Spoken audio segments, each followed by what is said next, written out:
Paradise is an elusive thing. For many, it's a place where white sands slip into warm and welcoming waters. I'm gonna stand really still, and he's just munching on grass. Off he goes. A place where the sights and sounds of a world suspended in beauty resets each day after sun and sea collide. Yep, work on the birthday. It's all good. You are working on your birthday. What kind of a horrible boss am I to be making Zach work on his birthday?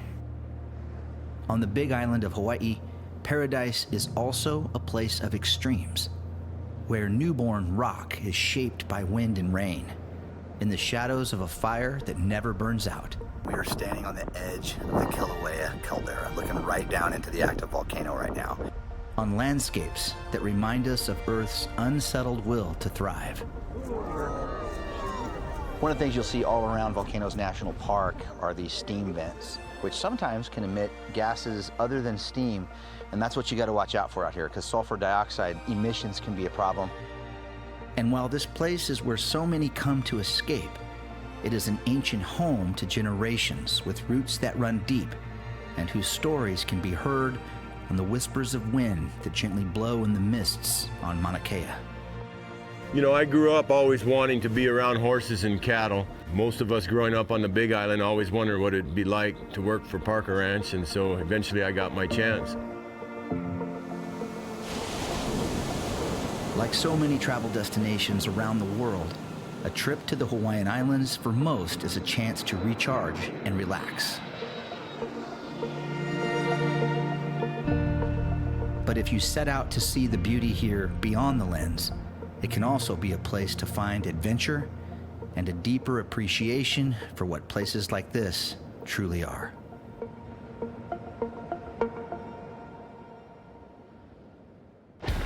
When you travel, the world becomes a smaller place. When you explore with friends that share a love of photography, destinations come to life. Are you not entertained? We tell the stories of travel with our cameras, capturing images of the most beautiful places on Earth. But every adventure reveals more than what's found in the frame.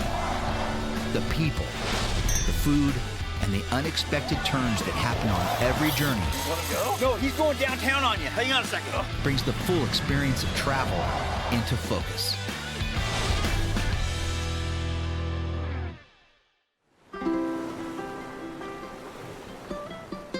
Over the years, I've been lucky enough to visit and explore all of the main Hawaiian Islands.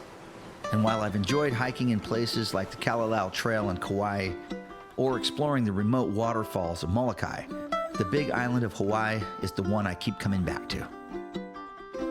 I love the open landscapes, the crowd-free places to swim, and I've always been fascinated by the island's connection to agriculture through the rich history of the famous Parker Ranch. But for all the times I've been here over the years, I've never had the chance, as good as I do on this trip, to see the Kilauea volcano during an eruption.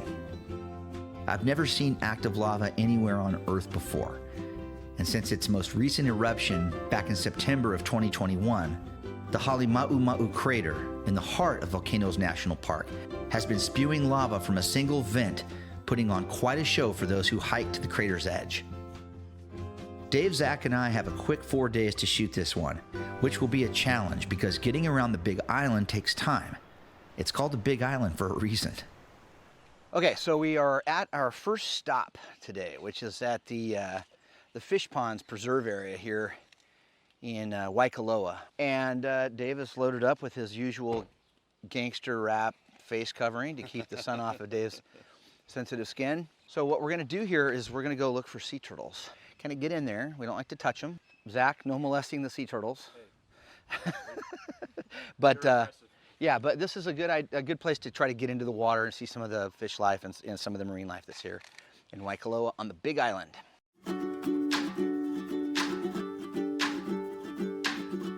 The section of shoreline we're accessing is open to the public, even though some pretty swanky seaside homes are found here.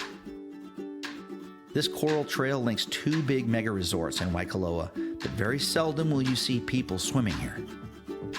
There is no sandy beach or easy way to get in the water, and then when you do, it's very shallow, with jagged lava and coral formations that demand careful navigation as you swim. All right, so Zach just got a good look at this sea turtle. We're gonna try to get in the water and get a closer look at him.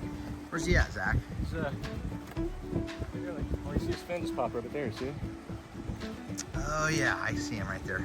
Yeah, he keeps kind of... He's kind of cruising in that little dugout area. Yeah, he's just slowly kind of getting thrown around by the waves and eating. Yeah, well maybe we can get in the water. I put my stuff down right here. Maybe we can get in right here and just kind of cruise out. We gotta be careful, there's a lot of sea urchins in here. But the water's actually, I've been here before when the waves are just cranking in here and it makes it a lot more difficult. But today it's really calm. Yeah. So let's get in here and see what we can do.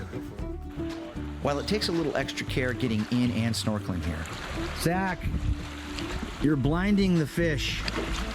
Once you swim among these lava formations and see the abundant fish life, you'll be hooked. The juvenile green sea turtles here, called honu, are native to Hawaii, but all were born about 600 miles to the west, where females swim to lay their eggs on the French frigate shoals. For the hatchlings to make it all the way back here to the Hawaiian Islands is a monumental task against all odds. Here, they are commonly found in the water only inches deep, right next to the shore, feeding on algae and seaweed. All sea turtles are listed as endangered species in the United States, meaning it's a federal offense to harm, harass, or even touch these creatures. Whoa! Okay, I'm walking out in the water right now. We just got out of the water doing a great swim with some of the turtles, a lot of great fish, and I see a turtle right now. Oh God, there's one right below me. I didn't even know it. Let's take a look at this, you guys. Look at this guy right here. He is just cruising along. I'm just staying really still. And he's just munching on grass on the rocks. And his buddy's over there too. You can see his buddy right there. So they're just kind of cruising. I don't want to hassle them too bad. We're just kind of checking them out. Try not to chase them. They'll go back to what they were doing behaviorally. And they always keep track of they know where the threat is and they know where the deep water is.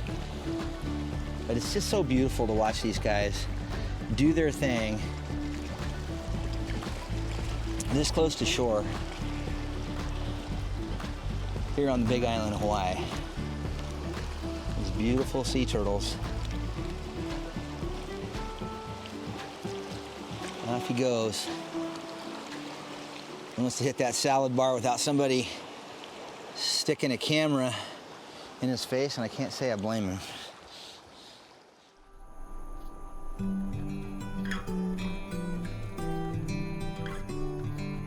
The two big population centers on the island of Hawaii are Hilo and the much smaller town of Kailua Kona. Most of the tourism flights to the Big Island come into Kona, however. And even though this is a place with a lot of shops and eateries geared for tourists, it's also a place where the locals live and like to hang out.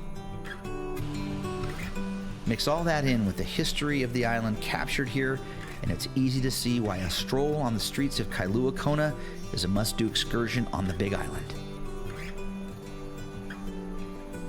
Back in Waikoloa at the condo, about 30 minutes away, the effects of our swim with the turtles in the hot Hawaiian sun are revealed. All right, hold on, Zach. Now, wait a second. You were snorkeling today. I don't know, there's something different. It's not quite here, but something's back here. You look like a lobster. Oh, that's got it, dude. That looks similar to. Maybe some aloe. Look at Dave's legs. You would think we would ever know what sunscreen was. Oh my gosh. Oh, that hurts me looking at it.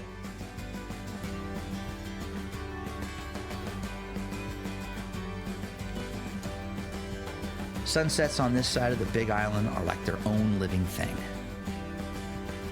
A symphony of colors and light that seem to have the coordination of a well-planned performance. And every night, a wonderful show that draws an audience outdoors for the last fleeting moments of the day. Beautiful. Yeah. I don't know why people come here.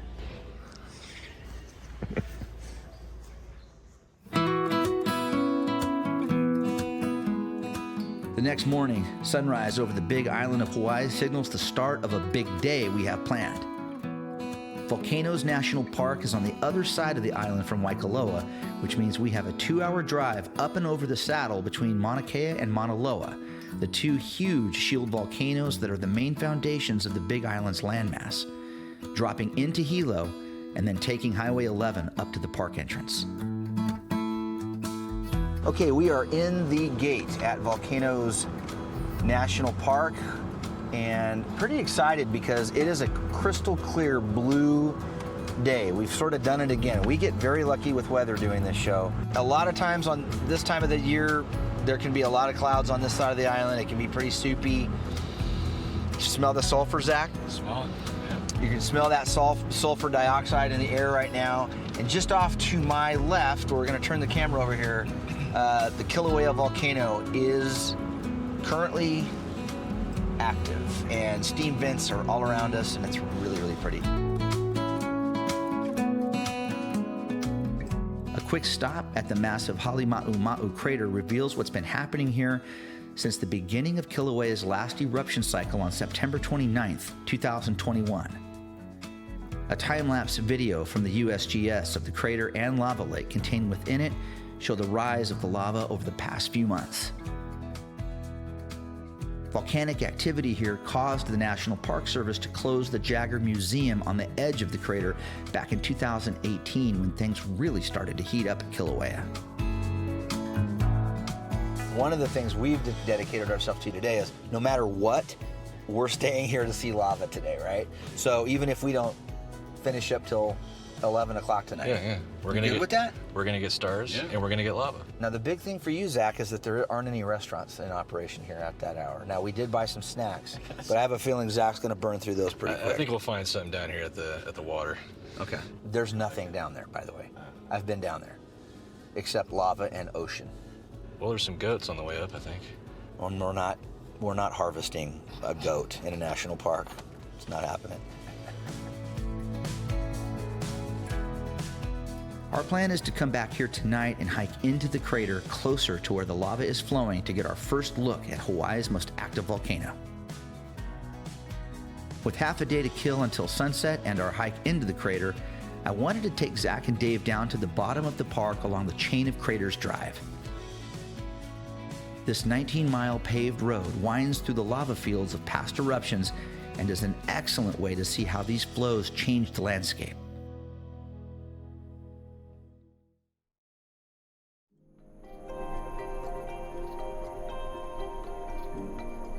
Once you leave the green jungles near the park entrance behind, an austere environment, barren and raw, stretches out in every direction.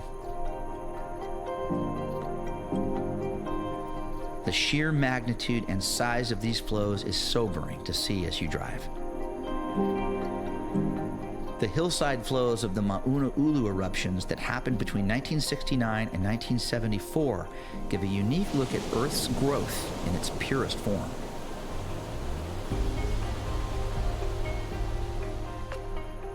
Getting out of the car here and hiking into these flows allows a closer look at the two different kinds of lava present in Hawaii Volcanoes National Park.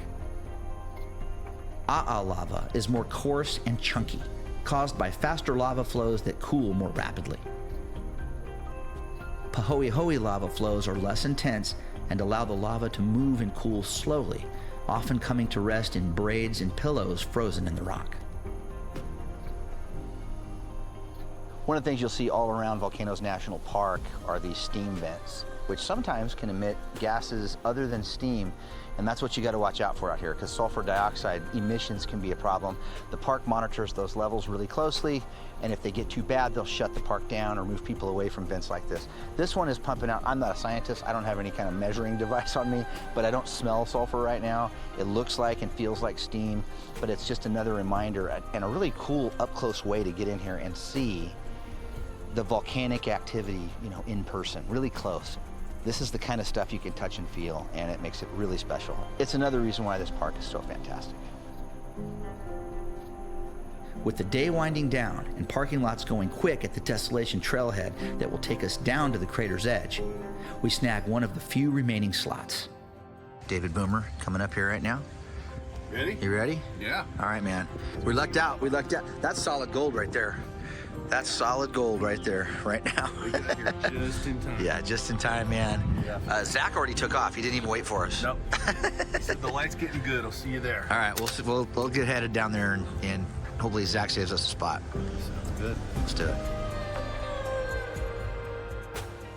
The hike down to the overlook is about a mile, and the sense of excitement growing with each step we take closer to Kilauea is real.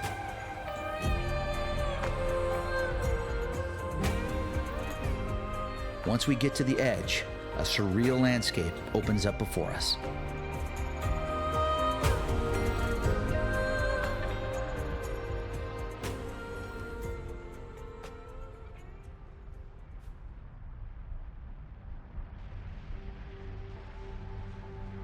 Pillars of hot gases rise into the fading light. A transition of this place begins, where the power of the fires below our feet are captured in the glow of lava against the clouds of steam over Kilauea. The best spot to see the eruption fills quickly with eager park visitors, smartphones held high, straining arms, and the optic abilities of the built-in cameras to zoom in and grab the perfect shot. We, however, went to the extra effort of hiking in some big, heavy glass, allowing us to bring the vent tube and lava lake, well over a quarter-mile away, up close. And for the first time in our lives, the three of us see the eruption of a volcano.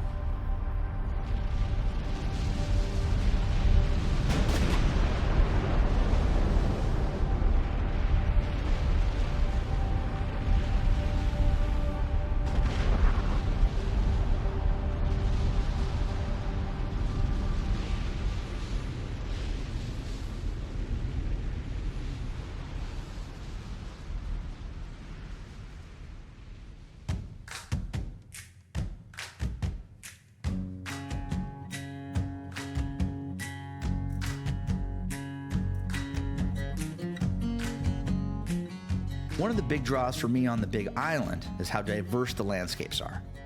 From tropical rainforest hikes and waterfalls to overlooks that take your breath away, this place never ceases to amaze.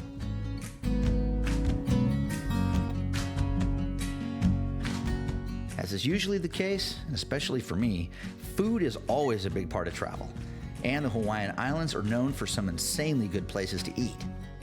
One of my favorites is this fruit stand on the way back from the Waipio Valley overlook on the Hamakua coast. You gotta pick me one out too, Zach. You want one yourself? Yeah. Or you want to share one? We can share one, I think. Yeah, I don't need to eat. It's not that good to eat that much. How's business been? Pretty good? It's a little slow today, but it's starting to be the summer, so it's gonna be a little more. Right on. Today, it's ice cold coconut water and fresh pineapple. Okay, first one. Yeah, okay, thank you. Bottoms up. All right, good stuff, right? You feeling Very good. refreshed? This is what I was waiting for.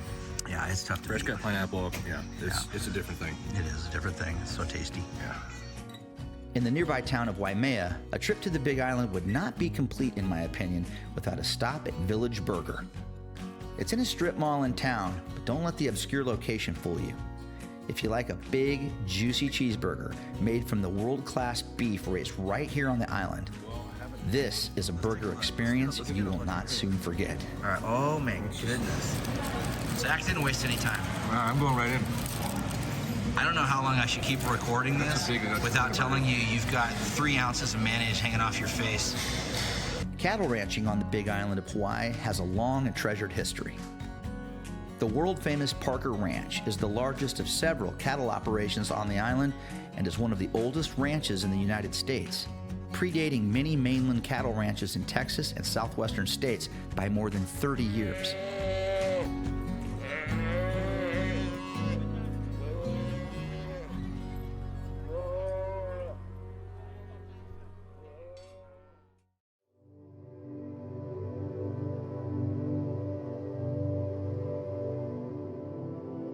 The ranch is named after John Palmer Parker, who in 1809 jumped ship to visit the Big Island and found it overrun with maverick cattle wreaking havoc on the countryside. Parker offered to help King Kamehameha I with managing the cattle problem. That began in 1788 when British Captain George Vancouver gifted the ruler of Hawaii 5 cows. Those 5 cows over the years turned into 40,000. Parker was successful in teaching the Hawaiians how to manage and process the cattle into salt beef and hides, became very wealthy, and then later married King Kamehameha's granddaughter in 1816. One of the interesting, I think, points of history was when A.W. Carter started managing the ranch, and he was basically managing it in a trust for Richard Smart's mother, who inherited the ranch at a very young age.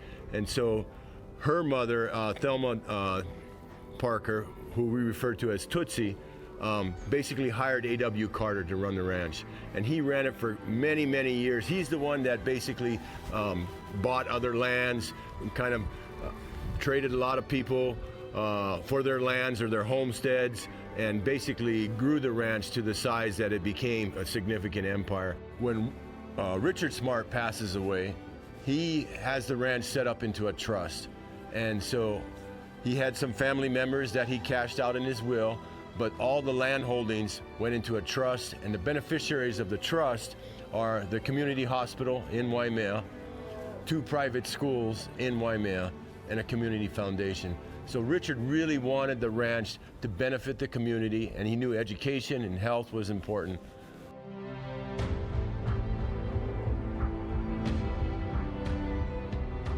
After spending some time with Keoki at the ranch high on the slopes of Mauna Kea, he suggested we take a short drive out of Waimea, where the original homestead of the John Parker family was found. This is the place where a dynasty important to the history of Hawaii and an agricultural company that helps take care of the people here was born. Not far away, on a quiet grassy slope of a once active volcano, the Parker family cemetery is found.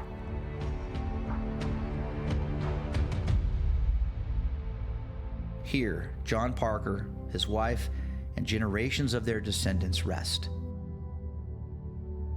The lives of those here bridged 2 worlds, between the Hawaiian king that unified these islands for the first time and a legacy of a ranch that continues to grow and protect this special place.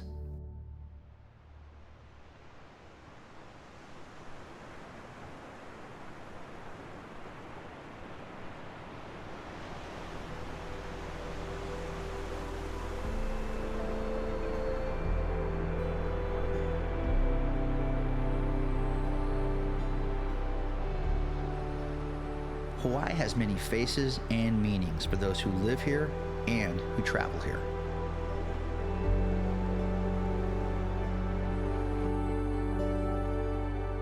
Understanding and respecting the history of the Big Island makes me treasure my time here even more. It's an aspect of travel I hope more people begin to embrace.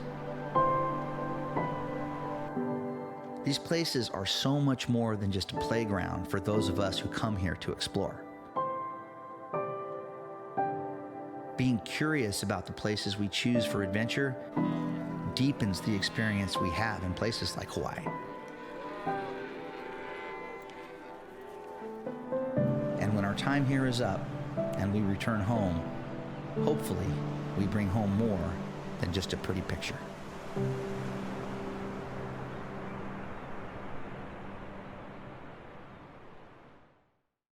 There are places on Earth that require a unique experience to discover.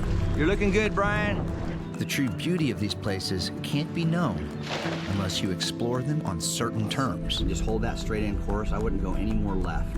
And while it's easy to enjoy travel to tropical destinations like this around the world, the British Virgin Islands are meant to be explored on the blue seas surrounding them by sails filled with warm breezes under a bright Caribbean sun, led to distant horizons with a voyager's heart. So I'm gonna take the GoPro camera here, jump in the water, and see what we see. On this journey, I'm once again combining a little work with a lot of pleasure.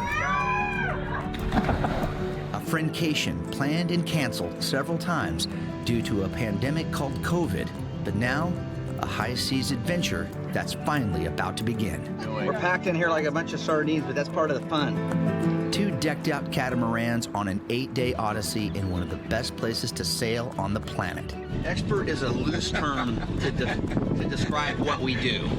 A paradise of white sands, warm waters, sunrises almost too good to be true, and mysteries below the surface that unlock secrets of the BVI's nautical past. We can make ceviche out of it. I'm putting it back. Yeah. All right, Free Willy. Get ready to sail with a band of scallywags here for their first time. Traveling in a way that opens up access to remote places like this. So this is your first time to the British Virgin Islands. What are you thinking right now? It's amazing. Where fun meets adventure and memories that last a lifetime will be made. Now what we're doing right now is somewhat, I'm not going to say nerve-wracking, but we're all paying attention a lot right now. It's nerve-wracking. It's just in case any islanders out there were going to wonder if I was a local or not, I put on puka shells to confirm that I wasn't out of town. That is a barracuda. Oh! It tried to bite you, I saw it! When you travel, the world becomes a smaller place. When you explore with friends that share a love of photography, destinations come to life. Are you not entertained? We tell the stories of travel with our cameras, capturing images of the most beautiful places on Earth. But every adventure reveals more than what's found in the frame. The people, the food, and the unexpected turns that happen on every journey. No, he's going downtown on you. Hang on a second. Brings the full experience of travel into focus.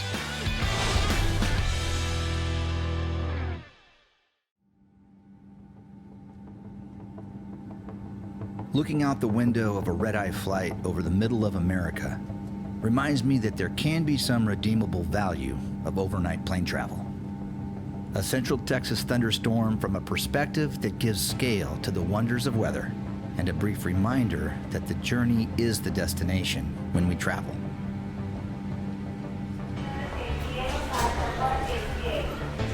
After a plane change in Miami, a long-awaited getaway to sail in the British Virgin Islands looked like it actually may happen now. The view of the Bahamas below on our next flight, a welcome back gift to the return of a part of the world I love to explore. From up here, a thing called COVID-19 is put into proper perspective. Our trip to sail the British Virgin Islands starts here, touching down on the U.S. Virgin Island of St. Thomas. Flights directly into the British Virgin Islands themselves are possible, but fairly limited. There are many more flight options to get here if you make St. Thomas your final stop by plane, and then ferry or water taxi to the BVI's from here. Zach and Dave have stayed home on this run, so I'll be shooting it with my wife Jill and our regular travel buddies that have been waiting a long time for this day to finally arrive. Roadtown is the main hub over on Tortola in the BVI's and where many of the sailing charter companies are located. A typical itinerary here includes island hopping around Tortola with overnight stops at the mooring fields tucked out of the wind, usually with a good restaurant close by. All right, so we checked out of the Ritz, and we're kind of waiting for the taxi to show up from Dolphin Water Taxi. We chose to use a water taxi service instead of riding the Red Hook ferry over to Roadtown. Right now, there's only one ferry running. It doesn't get over there until 4:30 in the afternoon, and that's where you go through customs, and that can be kind of crowded. If you get a full ferry of people, you're gonna have to stand in line while you go through customs. Water taxi is a little bit more expensive, but we have our own ride over and no lines. Using a water taxi service like Dolphin Water Taxi takes the pressure off the run over to Tortola from St. Thomas, especially when you're moving with a large group like this. Our van will take us right to a private dock for the next phase of the adventure. I don't know. What are you doing? We're packed in here like a bunch of sardines, but that's part of the fun. That's part of the fun. Right? It is part of the fun. It's also good that it's not super humid outside today. Is that good? It really is. You're wearing a tank top. And puka shells. That doesn't say tourist. I wanted to, just in case any islanders out there were gonna wonder if I was a local or not, I put on puka shells to confirm that I was actually from out of town. Right. Confirm the Turon status. Once we hit the dock, Captain Dion helps us aboard our private, high-speed charter, ready with some cold beverages. One of the things I love doing out here is looking at all the boats. We're boat people. We love boats. We love sailboats in particular. And so this is a great place just to gawk at all the nice, beautiful catamarans, monohulls, all the boats out here. No. All right, here we go. With the boat screaming on a course for Tortola, we fly past the pristine shores of St. John, another U.S. Virgin Island that actually makes up a majority of Virgin Islands National Park. Once we're out on the water, the beauty of this place begins to ease the fatigue of long travel days to get here as island vibes slowly sneak in. But because we're on a Miami Vice rocket run, we hit the West End Ferry Building fast for a quick COVID screening, passport check, and then back on the water to Road Town, where all the work in getting here is about to pay off. The crew at Dolphin Water Taxi made what can be a rough part of this journey a total Caribbean breeze. So here we are in Road Town, pulling up. Yeah, it doesn't have Dolphin Water Taxi, Captain Dion safely delivering us 2 conch charters here right behind me over here. And we just cleared customs, which was really easy with COVID protocols, no problem on that.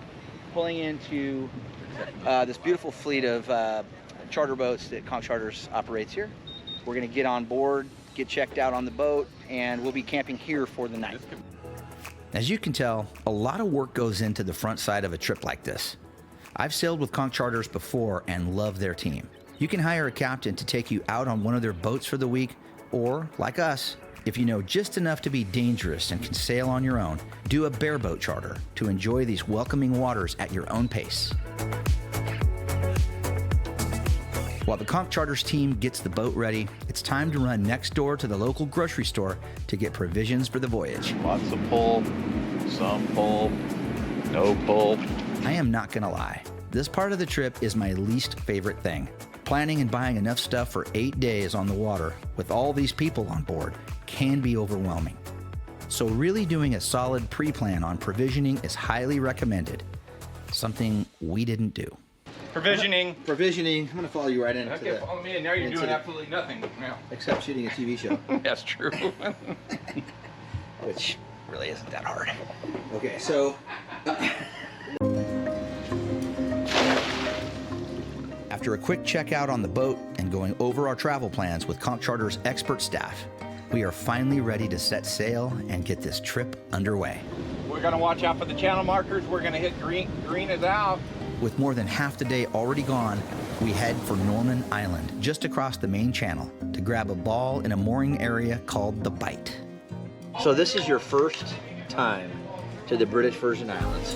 What are you thinking right now? It's amazing.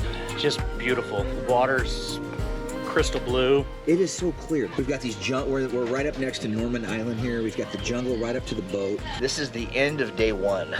We have 8 more days to go. So we have a lot of the islands to see and a lot of water to cover, and it's going to be great. But right now, we're over there staring at one of the most famous places in the British Virgin Islands. It's a boat called the Willie T. And for those who know, you know.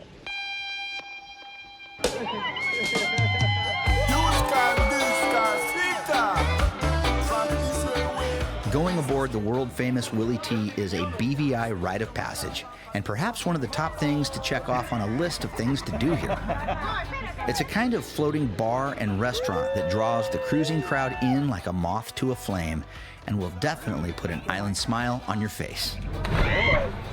It does not take long for the rum drinks to start flowing here, and a little liquid courage to coax our crowd to take the famous plunge into the Caribbean Sea from the back deck of the Willie T.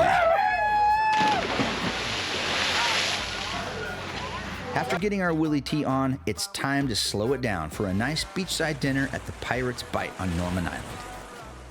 Most of our overnight stops on this trip will have great dining close to the boat, which is how we like to do it after a long day on the water.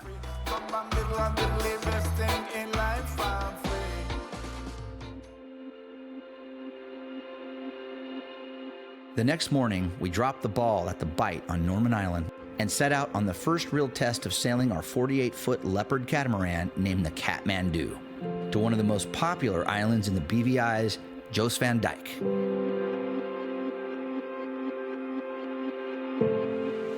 This part of the world is famous for sailing due to its consistently reliable winds that blow from the east. And since these islands are so close together, there isn't a predominant swell that you typically get out on the open sea. After a fun 2-hour sail to the north, we approach the gorgeous blue waters off the coast of Jost Van Dyke. Keep checking the sails, main's full. Now, for the most part, sailing is a relaxing endeavor, but where things can get stressful, especially for people new to sailing and on a huge boat that technically belongs to someone else, tying up to the mooring ball can be a tricky job. All right, Brian, you're doing great, by the way. Brian, what Brian's doing is we've got the wind kind of blowing in from this angle right now, and we're in tight. There's a lot of extra boats around here. So we've got a boat here. Let me show you on this side. I'm trying to be really careful because we've got a boat. We've got a boat right here, right behind us here. We don't want to hit that. We got a boat there, and we got a boat over here. And Brian is doing a great job of backing this thing into the wind, and then we're going to turn, and we're going to try to pick up that ball right there. Since we're so close to shore and within eyeshot of another famous hangout on Jost Van Dyke, Ivan's Bar, we launch the dinghies and head for white sands and cold drinks. Good, right there. It's going to be about that deep. All right. Exploring the islands like this gives you the same kind of experience you get on a road trip. Traveling at your own pace, stopping to check out whatever you want, whenever you want, and stay in a place like Ivan's as long as you want.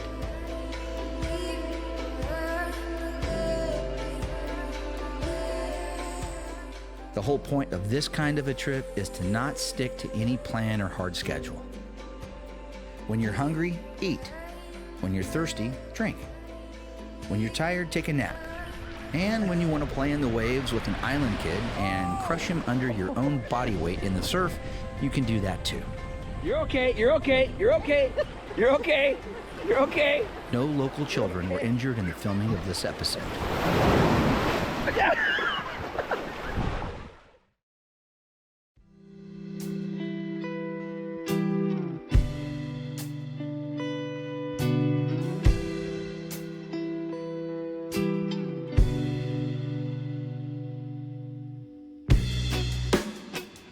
A new day begins over the British Virgin Islands with a morning paddleboard to shore and a walk on the beach.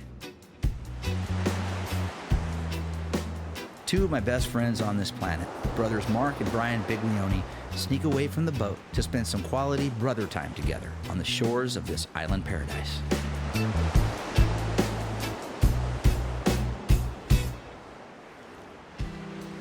Since we're having such a blast on Jost Van Dyke, we decide to stay a second day on island, but move over one cove to Great Harbor, which has better protection from the wind and is home to another famous BVI hotspot, Foxy's. It's also no coincidence that we found ourselves in this exact spot on Halloween night, so we could experience Foxy's legendary island costume party.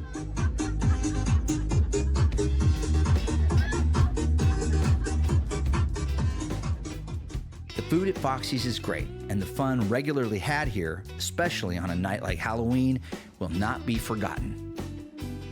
Or as it turned out the next morning for most of us, will not be remembered.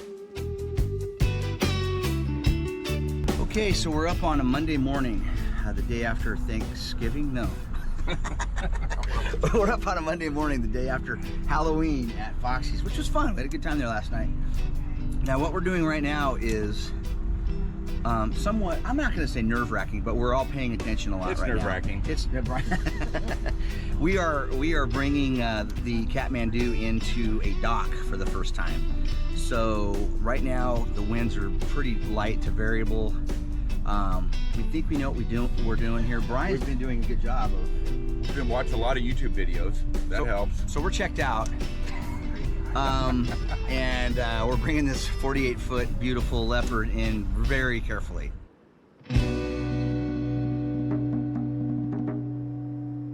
Thank you. Breakfast, lunch, dinner, get your empanada on a Valentine, your breakfast sandwich. We had the empanada yesterday. Did you make that for us? That was awesome. When the sails are up and filled, you're not, of course, using the twin diesel engines for propulsion, so you conserve a lot of fuel. This is the starboard tank, which we think is the emptier one, which with the gap. See? But we do burn some diesel running the generator that powers the air conditioning and water pumps on board. And with 2 big days of heading directly into the wind plant, where we will be only using the Kathmandu's engines, topping off the tanks and taking on a few more supplies is the plan before today's voyage. Tell them right next to the ferry dock, sugar and spice. Thank you. Sailing east along the north shore of Tortola on a perfect Caribbean day. The plan is to stop for some lunch and snorkeling at a place called Monkey Point before heading on to grab a ball for the night at Marina Key. Okay, so I've cut the motors back on Kathmandu and we're pulling into a national park on Guana Island, which is just north of Tortola Island. And this is a really popular place to come snorkeling called Monkey Point. And so we're kind of slowing down, we're lining up the ball, and I'm gonna let Brian come up and get us on the ball. He's really good at that. And we're gonna do some snorkeling here. I think it's gonna be beautiful. I was really looking forward to snorkeling here. Monkey Point is one of the rock star spots in the BVIs for diving and snorkeling. But a stubborn north swell out of the Atlantic churned these typically crystal clear waters into a salty soup of sand, and the current here was really tough to swim in. Coming to Monkey Point, we did spot an amazing looking white sand beach on Guana Island. This is a private island owned by one family that operates a very exclusive resort frequented by celebrities and elite travelers. But access to this beach is allowed by boat for the rest of us. Turtle. Turtle. As we approach by dinghy through the gentle waves, the beauty of this place captures us all.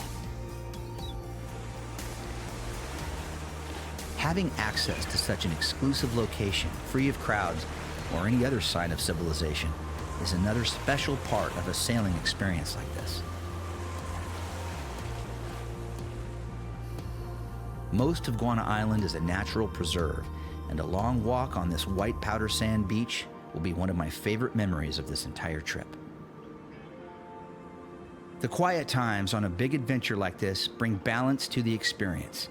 And of all the places I've been lucky enough to film sunrises around the world in, daybreak here in the BVIs is in a class all its own.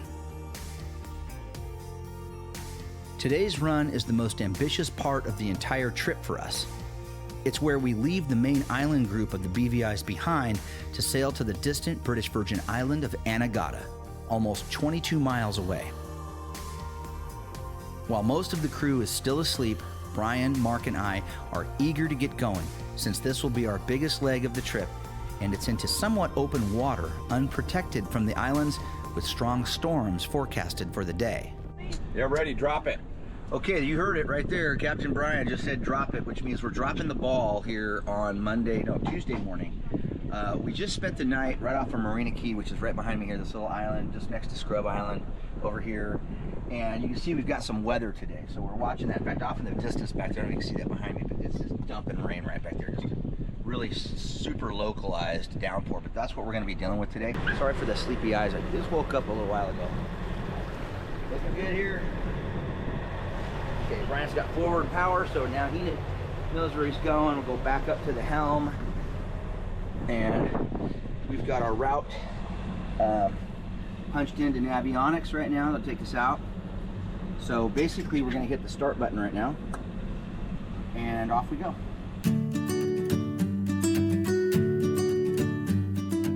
Once we clear the main island group and get into deeper water, we set the autopilot for Anegada, the engines at 2,000 RPMs, and settle in for the 2.5-hour run to the most distant British Virgin Island. Okay. This is a great spot to troll some saltwater plugs behind Kathmandu, since fishing really picks up offshore. Yeah, you do. You got a skipjack. You got a little skipjack. Little skipjack, little skipjack. Get on Mark. Mark's got one. Oh, we got a double hookup. Double hookup. Look at him, he's laying into it. He's pulling the lip right off that sucker. We can make ceviche out of it. I'm going. I'm putting it back. Yeah. All right, Free Willy. Where are the pliers? That one will bite you. Look at that. That is a barracuda. Oh! I'm trying to bite you. I saw it. He's got a good dental plan. After a few hours making the cross to Anegada, we grab a mooring in a place popular with cruisers and home to a few of the best places to eat fresh lobster in the BVIs, something Anegada is known for. I want to see him cut one. Oh, I'm still stabbing. Anegada was hit hard when Hurricane Irma made a direct strike on the BVIs in September of 2017. The aftermath of the devastation is still seen all around the islands. Looks like a little rebuild going on there. Hurricane Irma remnants. But now, businesses and tourism are back, and a great way to see Anegada is by scooter, touring the North Shore bars and hangouts. Okay, so we are now on scooters. Checking it out, riding, having a good time. Armed with an array of rented scooter bikes, this motley crew sets out on the open road just as the skies open up with a late morning downpour. But this will not stop us from making it to one of Anegada's legendary haunts at Cow Wreck Beach. This landmark destination sits on the sands of Anegada's north coast and is the perfect place to chill out and watch the waves break in the distance on Anegada's barrier reef.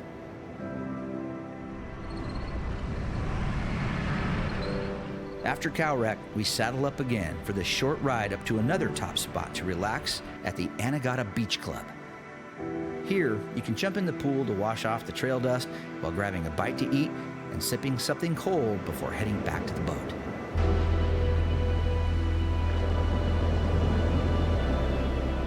It's nice to break up all the time on the boat with a fun day exploring Anegada Island.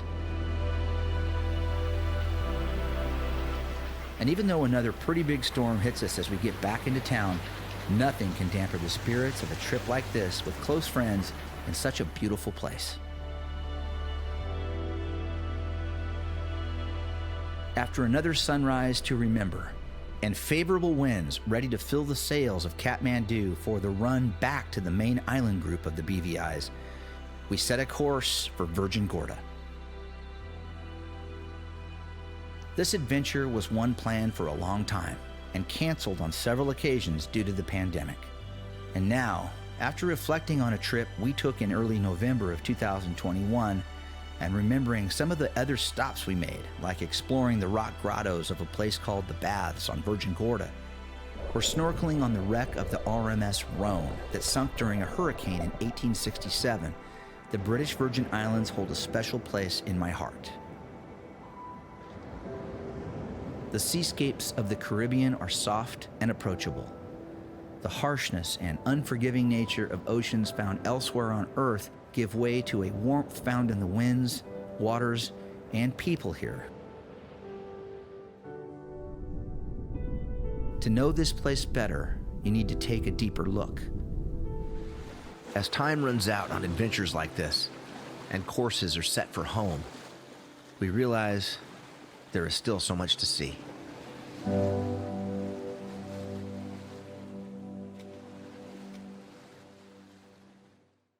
All right, you guys ready? Ready.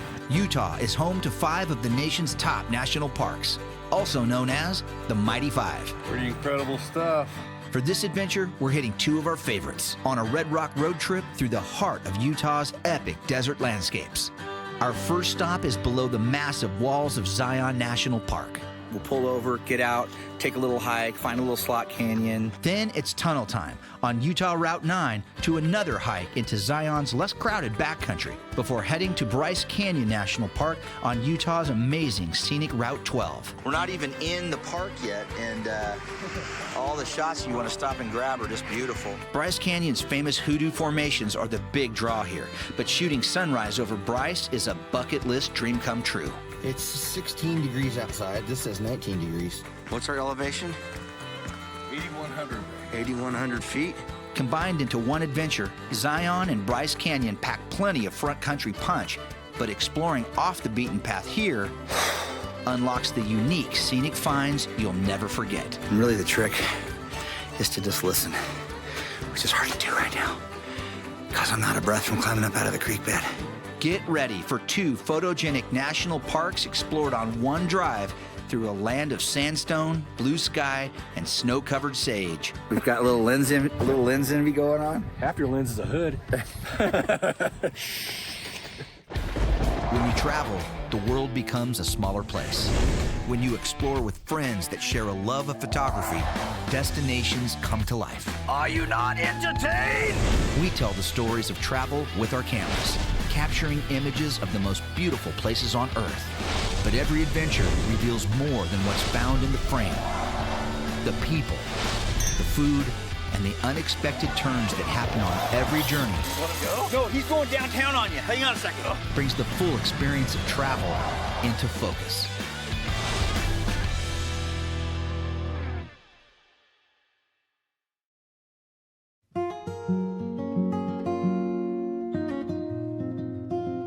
Utah is a place of great landscapes and scenic diversity.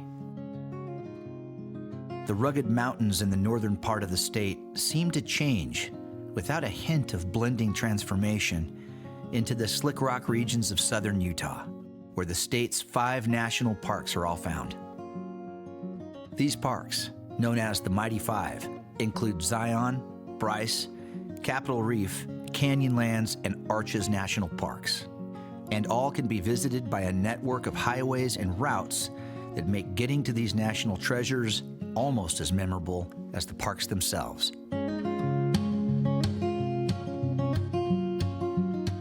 Once again, we're in road trip mode, which for the purposes of shooting a TV series about photography and the beauty of places like America's national parks is a very efficient way to cover a lot of ground, to capture multiple destinations in a short amount of time.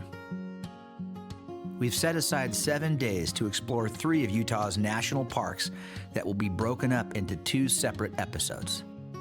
First up, the sandstone cliffs and cathedral-like appeal of Zion National Park. All right, so we're pulled over in the little town of Hurricane, Utah, which is just east of St. George off the 15. And we're just kind of in the parking lot here at the Rooster Run Cafe. And before we get into the park, we just want to build up the cameras, get the microphones going, make sure everything's working right. And then that way we can just, kind of pull off the road and start grabbing stuff as we're coming in. The drive into Zion's really pretty. If you've been to Yosemite before, it's kind of got that same grandeur to it as you approach it through the little town that's just outside Is it Springdale? Springdale. Yeah, Springdale. It's just outside of the park. So we'll get everything ready to go. That way, when we start driving, we're in it. We're in it to win it. As we approach Zion National Park, the scenery begins to warm up for the main attraction just up the road. The Virgin River that carves through the heart of Zion just ahead has a less dramatic effect on the landscape here, gently winding through private property and agricultural spans of southern Utah. Pretty incredible stuff. It's pretty much like the best day ever on this shoot so far. We just started, we're not even there yet. But we've got crystal clear blue skies. And whenever the storm went through here about a week ago, about 4 or 5 days ago. And I knew watching the weather when it was going through here, we were gonna have this kind of stuff. When that snow's on those rocks, it's just magic.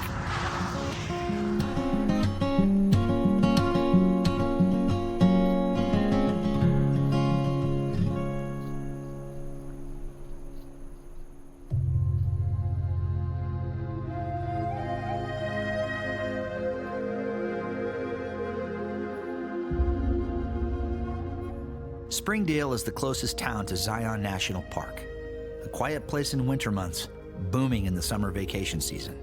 And as we pass through the quaint confines of Zion's doorsteps, the impact of this very special place on Earth casts its spell on 3 more souls. Zion became a national park in 1919, and of its 229 square miles, is best known for Zion Canyon.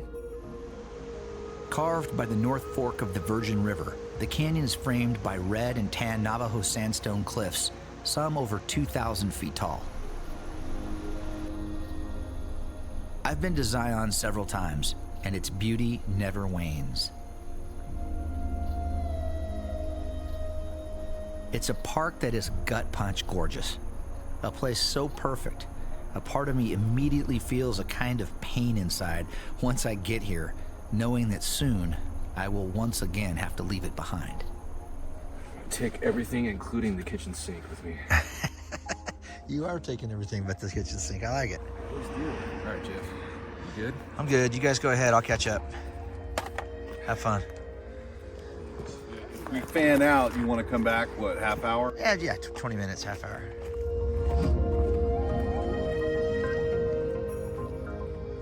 Unfortunately for us on this trip, our pace is fast. This is literally a drive-through shoot for us, with the plan to still get to Bryce Canyon National Park 2 hours away by tonight.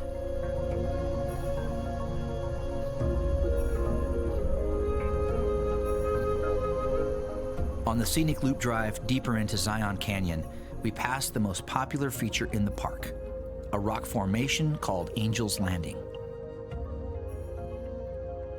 The 2.5-mile-long trail gains 1,500 feet in elevation from the Virgin River to the top of the landing. The trail itself is listed on the National Register of Historic Places and is a popular bucket list hike for many. The final half mile of the hike is where people either turn around or push on to the top, carefully climbing a knife-edge trail with nothing but steady nerves and a chain handrail to guide them to the summit. From below looking up, hikers can be seen making the last daring climb on Zion's star attraction. And for those who touch the summit, stunning views of Zion Canyon stretch out in every direction.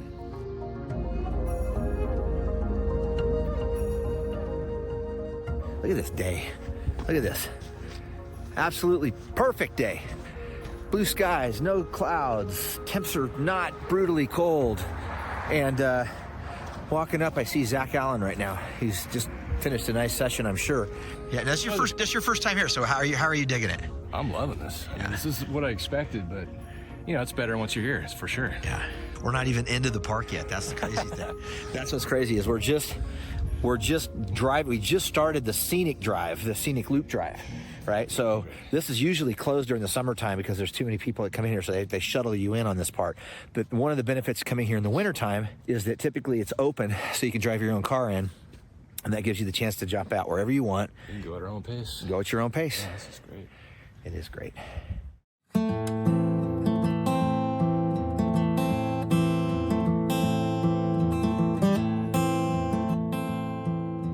The scenic loop drive comes to an end at a place called the Temple of Senawava, and is where the famed Riverside Walk in Zion begins.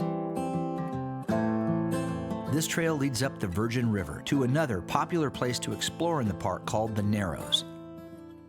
Here, visitors navigate the Virgin River on foot, armed with wetsuit and special boots rented from various outfitters in Springdale.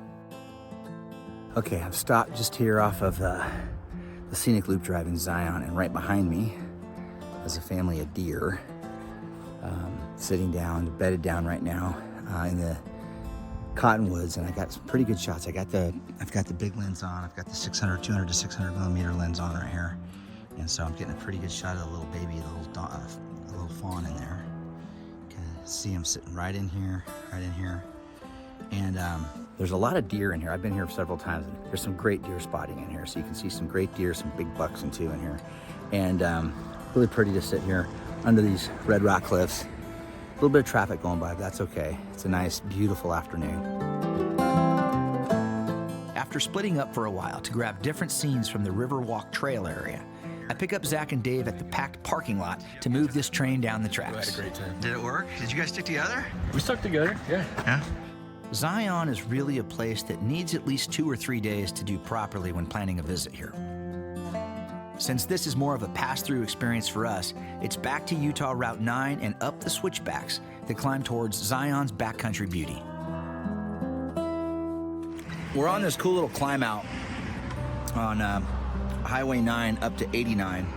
So you kind of climb out, you can see back there is where we were, back down in Zion National Park in the main canyon and the Virgin River. Now we're climbing up this really cool switchback road from way down below, kind of comes up, switches back around behind me and keeps on going. And then it's gonna go into a tunnel which goes through this whole rock right here. You can see a little window that's in the tunnel right there. That's a little vent. And the tunnel's inside. It keeps on going all the way back through. And then we're gonna punch out on the other side.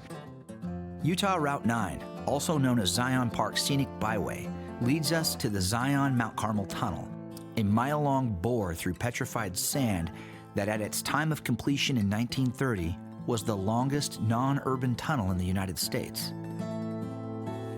And the light at the end of this tunnel illuminates a paradise of desert landscapes caught between seasons and the beauty that struggle leaves behind.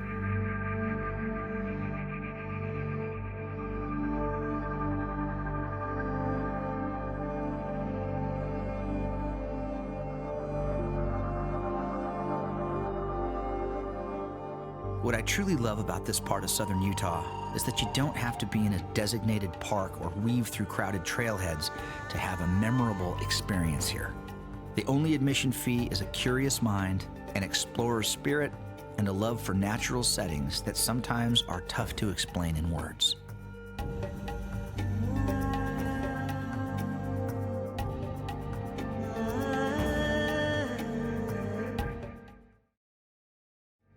After linking up with Highway 89 at Mount Carmel Junction, we head north towards Bryce Canyon National Park. Chasing light across the desert, hopeful for a few more shots to bag before darkness and below freezing temps creep back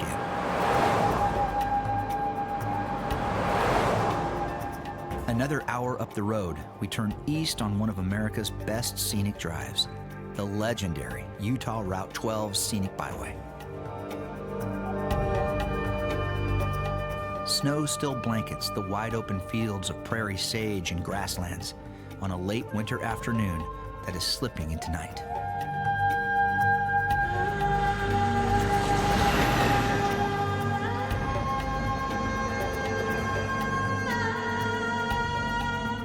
Just before the sun sets, the geology that gives Bryce Canyon National Park its juice 15 miles further up the road gives us a sneak peek of what's to come. The singularly unique formations here, called hoodoos, stand like a forest of rock.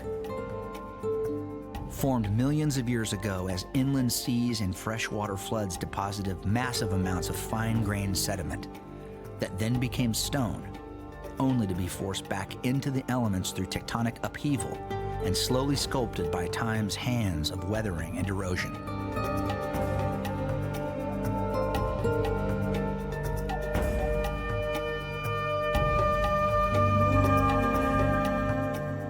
Okay, so it's 6:15 in the morning. It's 16 degrees outside. This says 19 degrees in the car. It says 16 when I did the thing. And we're gonna go shoot sunrise, because that's what you do when you're in Bryce Canyon National Park. You shoot the sunrise when it comes up over the hill to the east. Lots of folks are up and at 'em. We've seen lots of people out, coming with their backpacks and their camera equipment. Everybody's heading out right now. There's pretty much all the spots are good. I think, Dave, the last time we were here, we shot at Inspiration Point. Yeah, I believe so. And not Sunrise Point, where I think a lot of people go. So we're gonna head there now and see what it looks like.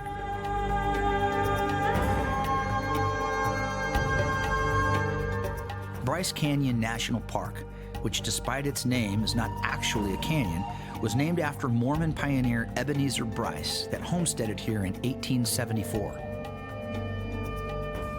Bryce is much smaller and at higher elevation than Zion National Park. Made up of amphitheaters of red rock hoodoos, park visitors typically look down at from the park's main road above. Okay, so what we're doing here is we're trying to figure out exactly where the sun's coming up. So we've got these programs that show us where the sun comes up, these apps. And so you say it's gonna come up over here just a little bit more, Zach, right?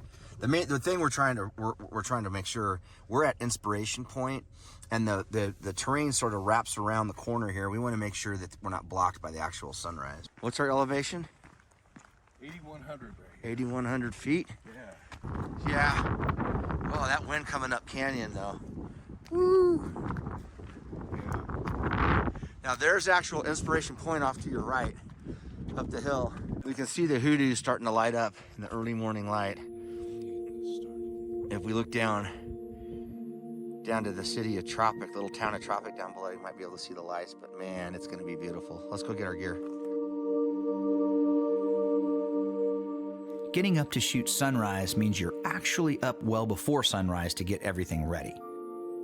Once I'm here, in the moment, there's always a great sense of excitement. That chance that maybe this will be the one sunrise I'll always remember. As we stand here in the sub-freezing wind of a bitter cold Utah morning, waiting for the day's opening act, it feels like I remember them all. Okay, we are here at Inspiration Point at Bryce Canyon National Park right before sunrise. As you can see, it's starting to come together back there behind me. And, ooh, really looking good over there. It's cold right now. It's in the low teens. And the wind is blowing straight up the canyon behind me, right in my face when I turn around. But the guys are set up. Zach and Dave have good positions set up. We're all kind of shooting different programs right now. Zach's got a time-lapse going and some wide-angle stuff. Dave's shooting some wide. I've got the big lens on to try to actually grab the sunrise itself coming up. The sun's arrival transforms the muted pastels of Bryce Canyon slowly. The higher its angle in the sky, the more intense the colors found here reflect that light, and the desert begins to glow from within.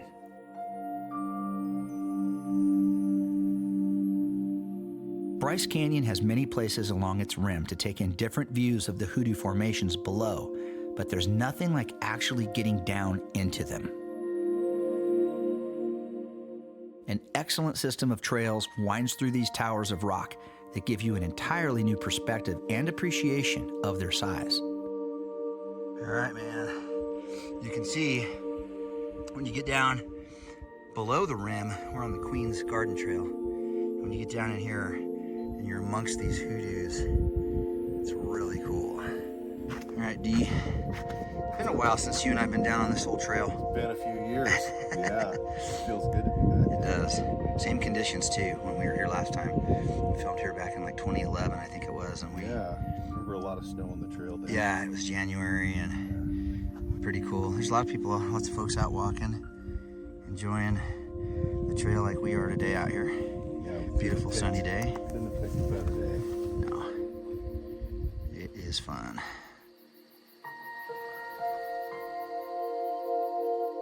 The rim views of Bryce Canyon are spectacular, and I recommend stopping at each of them, or better yet, do a nice hike along the rim trail to really take this place in. But even if you're short on time, or not sure of your physical conditioning to venture off the overlooks above, try your best to take a short walk down into this surreal landscape to see, up close, how the forces of nature and time have created another masterpiece. So Hal, is this your first time to Bryce? It's my absolutely first time. And what's it like out here for you?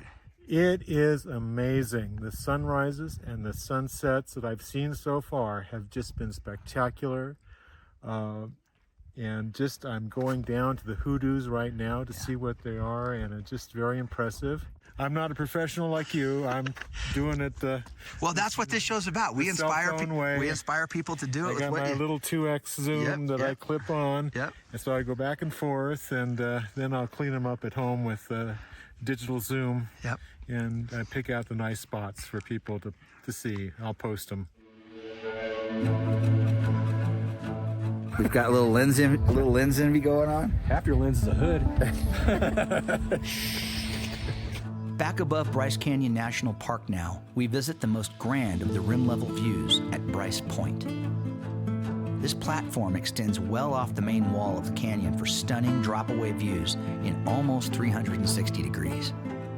The trick here, after grabbing all the obvious shots, is to really pay attention to the detail of what is found far below. The main stops for services just outside the park boundaries in Bryce are home to several hotels, the shuttle service, and the historic Ruby's Inn. And is where we stop for a quick bite to eat lunch on another run-and-gun day. Picking up a little lunch, right? A lot of lunch. Zach, Joe and Zach. Yeah, we're at a local sandwich purveyor. And we've all kind of spread out. Had a good Zach's Dave's drinking some water. Zach's eating his junk food. Did you hit your 3 cookies already? My jalapeno chip. Did you? He's got 3. He's got 3 cookies. I got 1 for each of us. Well, no, you don't. Those are 3 for you. I know that's how this rolls. I got a salad going here with no dressing on it, which has been slowing me down a little bit. Our last run of the day is to a place away from the main canyon area, down Utah Route 12 to a trailhead of one of Bryce Canyon's many hidden gems free from crowds. Okay, so we're parked at Mossy Cave Turnout. This is just like, I'd say like 4 or 5 miles below Bryce, off the turnoff from Bryce Canyon. So we're just gonna cruise on in here. It's about a half a mile hike into the cave, and along the way there's some really pretty hoodoos with some windows in them and a cool little creek running through, so we're gonna go check it out. The short hike into Mossy Cave along a trail that crosses a creek called Tropic Ditch is a fun way to wind down the day.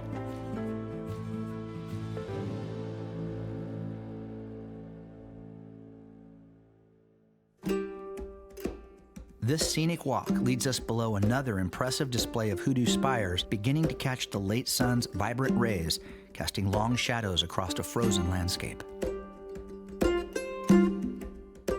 In winter months, Tropic Ditch Falls freezes completely, giving us easy access to admire a rare sight that so sharply contrasts with the desertscape surrounding it.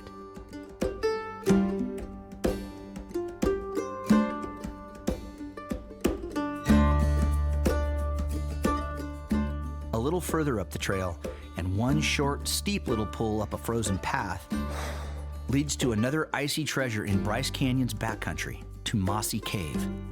The last time I was here, this was a fully frozen giant waterfall hanging over the edge, and it's not there today. Lack of water in this little creek, who knows? But still really pretty. Mossy Cave is.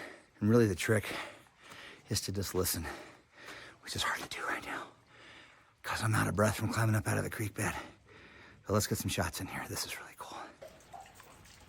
This shelter cave becomes a frozen grotto in winter months and a cool retreat from the heat, lined with moss and lichen in summer.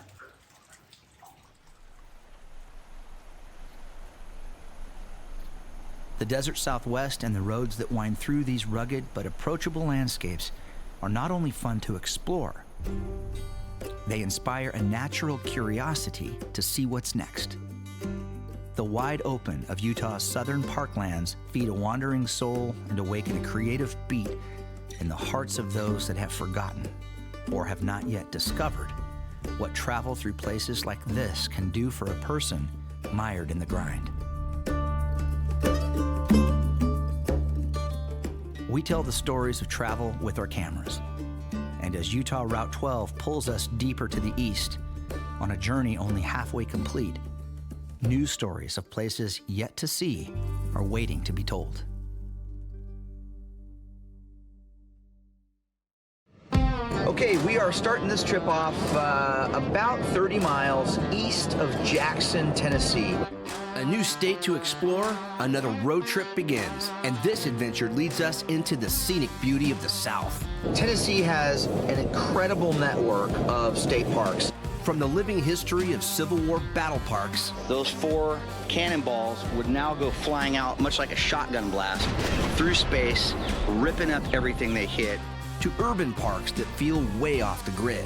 You're always looking out, you know, you're always looking for that frame that speaks to you, that big picture.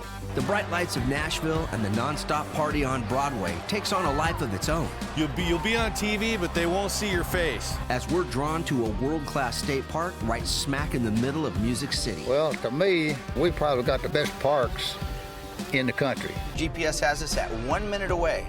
But a 2-hour drive to the east, where country roads and friendly townsfolk are eager to lend a helping hand. Where's the big state park I'm headed to at the waterfalls? Rock Island. Yes. Okay, so thank you. You're on the show now. So we're we're heading to Rock Island. Limestone cliffs and dense hardwood forests set the stage for a river canyon hike into the heart of Tennessee's wild side. Vegetation is just so thick, it's cool, man.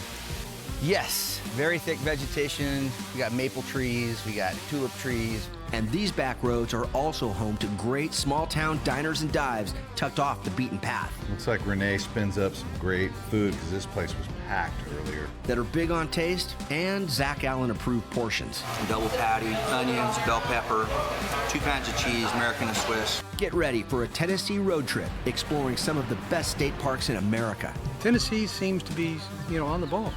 And discover how the pace of travel here might be exactly what you need. And this is perfect country to just slow down and enjoy and look around, because look how beautiful that is out there. Look at that. I mean, that is gorgeous right now. When you travel, the world becomes a smaller place. When you explore with friends that share a love of photography, destinations come to life. Are you not entertained? We tell the stories of travel with our cameras, capturing images of the most beautiful places on Earth. But every adventure reveals more than what's found in the frame. The people, the food, and the unexpected turns that happen on every journey. Want to go? No, he's going downtown on you. Hang on a second. Brings the full experience of travel into focus.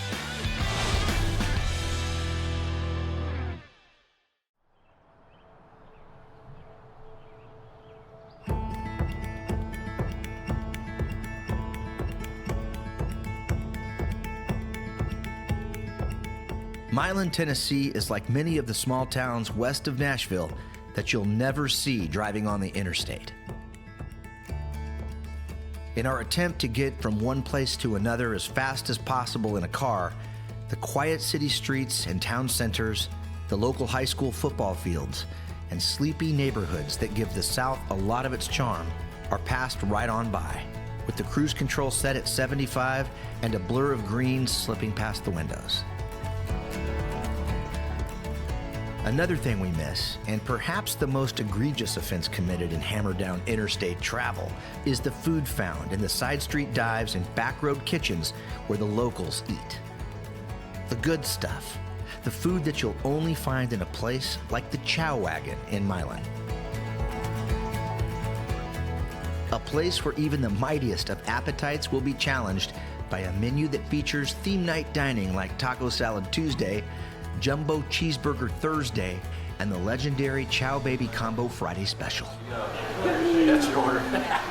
The Double Chow Baby with cheese is an artery-clogging, flavor-packed dream that will actually cause you to weep. It's so good. Double patty, onions, bell pepper, 2 kinds of cheese, American and Swiss, going in.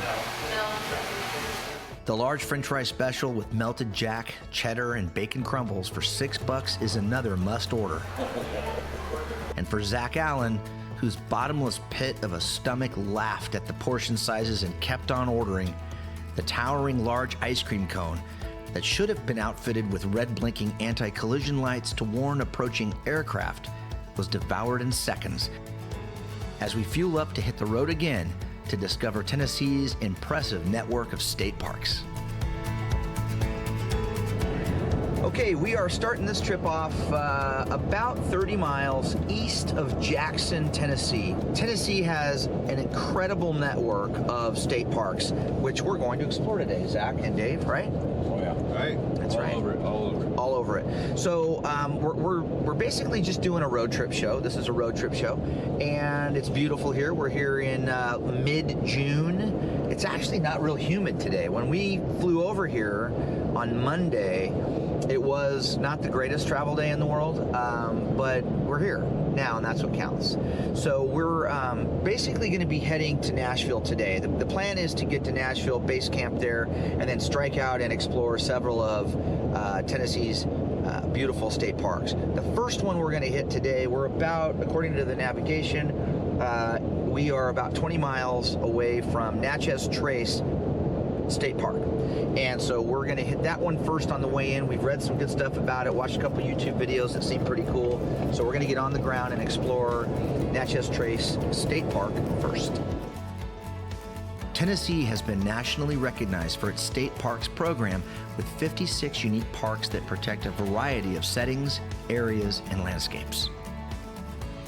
These are amazing places to escape and explore throughout the state, many with excellent campgrounds, cabins, hiking trails, and, like we've just discovered looking at our GPS, parks rich in history.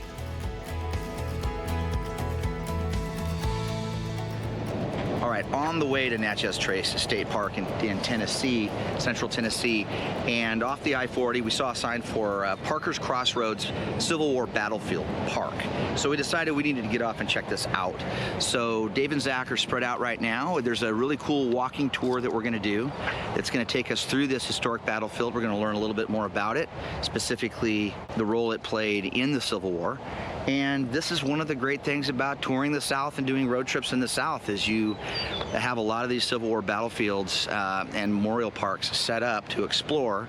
And if you're a history buff like I am, especially Civil War, it's hard to resist pulling over and enriching that knowledge of history of an important part of our history, a dark part of our history.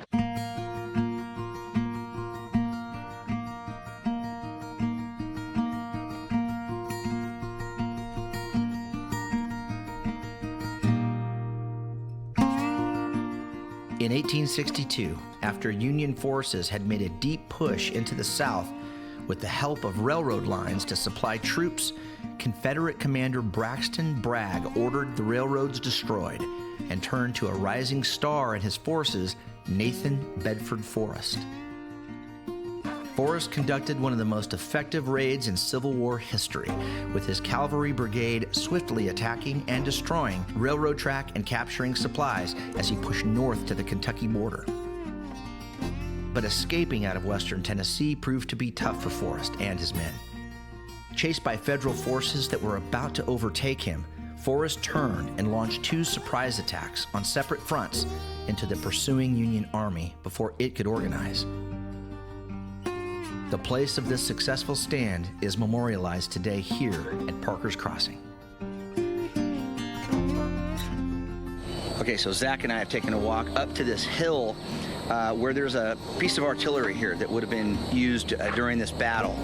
And this position, this elevated position, was a position the Confederates held from sort of behind the enemy lines of the Union soldiers about 600 yards away that way. And so through the forest, through that forest. These trees wouldn't have been here just like this in the Civil War. It would have been more wide open and clear right here. The Confederates soldiers got this cannon, or one like it, to line up from behind enemy lines. They kind of snuck up and they fired down the enemy line. So they weren't lobbing at them, they were firing down, raking them down from behind. What's crazy is, as Zach shoots this shot of this cannon here, is this particular kind of cannon was firing that day what are called canister rounds. So they would take 3 or 4 cannonballs and shove them into a small metal canister, put that into the cannon, and then fire it. As the canister moved through the cannon, that metal would disintegrate, melt, and fall away. And as it did, those 4 cannonballs would now go flying out, much like a shotgun blast, through space, ripping up everything they hit.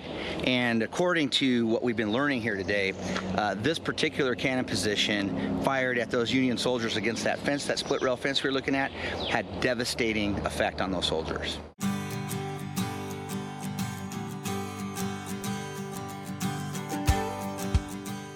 Back on the road now and headed for Natchez Trace State Park on our way to Nashville for the night.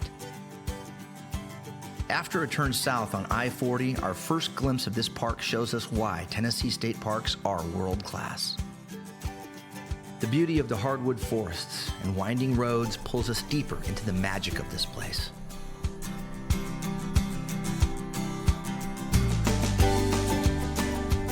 We decide to stretch our legs at Cub Creek Lake, just inside Natchez Trace State Park, to get a better feel for Central Tennessee's scenic charms. Well, to me, we probably got the best parks in the country. Does it ever get really crowded down here on this beach on the weekends? Yes, very, very crowded. And what do you rent these little paddle boats for? I think for 2 people it's $5. For 3 or 4 people, it's $10 an hour. What a bargain that is. Oh, most people can't last an hour. Another reason to love Tennessee state parks? There are no day use fees for most of the parks in the state and very reasonable fees for overnight camping or cabin rentals. The park system here was born in 1937 and today does an excellent job of protecting and preserving the natural, cultural, and historic resources of Tennessee.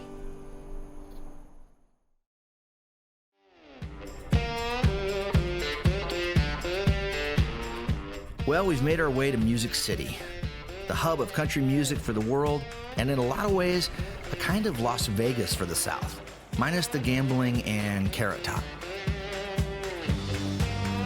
Here in the Broadway section of downtown, throngs of fun seekers wander the crowded sidewalks, bouncing in and out of famous honky-tonks and commercialized big-name bars like a moth banging into an old porch light.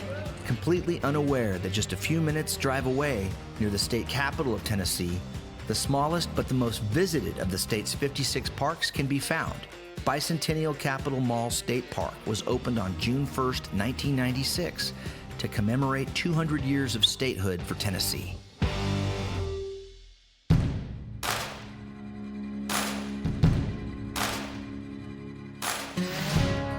The park features many unique design elements, and paths are lined with tulip poplars, the Tennessee state tree. If you're gonna come to Tennessee and you're gonna come to Nashville, everybody loves downtown, everybody's gonna have a good time at Music Row and Broadway and all that stuff, and it's all great. But you have to come here.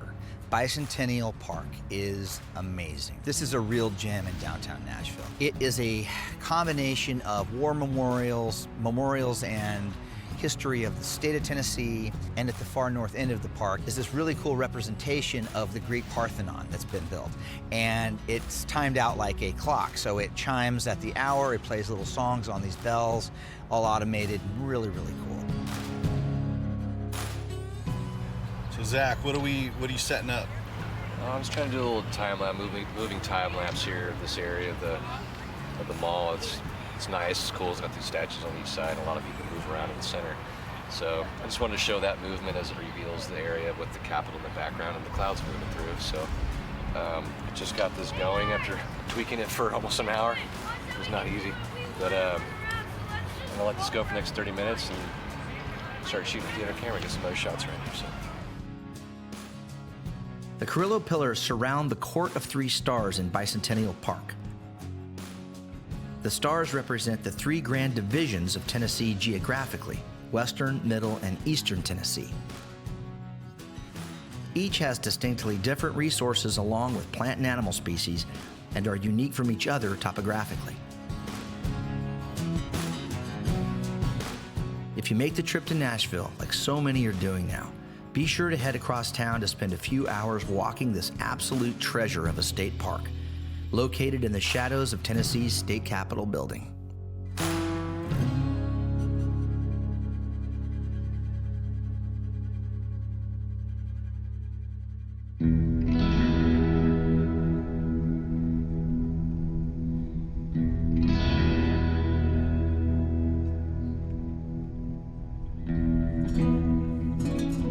Back on the road now and headed east of Nashville to another state park we've heard great things about. Again, we're settled into a slower pace of travel once we get off I-40, partly because there's just a different vibe in the South, but mostly because the two-lane highway that leads to our next destination has a speed limit of 35 for most of the drive. The good part of that is we pass a lot of places to pull over for snacks and drinks, which gives us a chance to meet some of the locals, who also happen to be very helpful when we forget the name of the state park we're actually headed to. Where are we right now? We're in Three Forks, Tennessee, something like that. We're not. Oh, we're in Watertown. That's okay. Thank you, man. We're in Watertown, Tennessee. We're headed to Island Fork. Where's the big state park I'm headed to at the waterfalls? Rock Island. Yes. Okay, so thank you. You're on the show now. So we're we're heading to Rock Island, and see, a lot of times we don't even know where we're going. Rock Island State Park is a park system along the Caney Fork River between Nashville and Chattanooga. The winding road out here passes through the essence of small-town America, in a part of the country that is lush green and rolling with agricultural lands.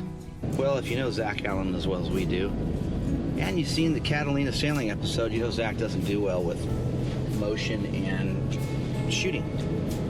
Part of the deal with exploring out here in Tennessee is this like lowering of blood pressure and lowering of the haste and the rush, and we gotta get there, and this is perfect country to just slow down and enjoy and look around, because look how beautiful that is out there.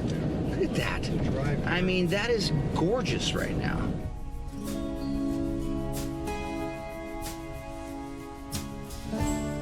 We hit the turnoff of Rock Island State Park and again are blown away by the quality of the upkeep and roads of these parks.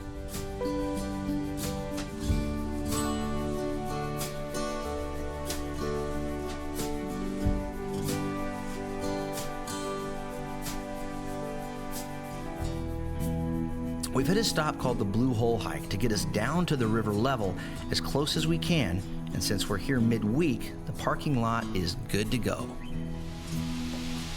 The sun out here is intense, man. That first day, just got roasted. Yeah, he did. So, definitely gonna bring some sleeves. So it was day 2 before we got some sunscreen, right, Jeff? Yeah. Jeff's arms got hammered too. You got a little red. Not as bad as mine. The drop down into the Blue Hole is steep, but the trail is well maintained with steps, stairs, and even cheese grater boards to help keep us in a bipedal position.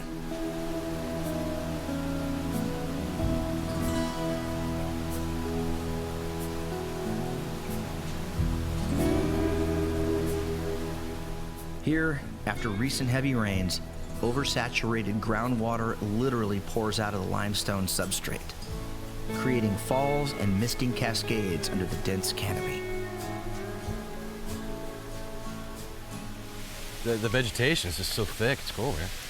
Yes, very thick vegetation. We got maple trees, we got tulip trees, we got all kinds of good stuff. Some people playing down on the rocks down there. They kayak down in here, so let's get into it. The deeper we get into the river gorge, the more beautiful the hike becomes. The sounds of fresh water cascading from every corner of the forest. The sunlight, broken by a curtain of maple and tulip trees, creates a grotto-like atmosphere along the shores of the Caney Fork.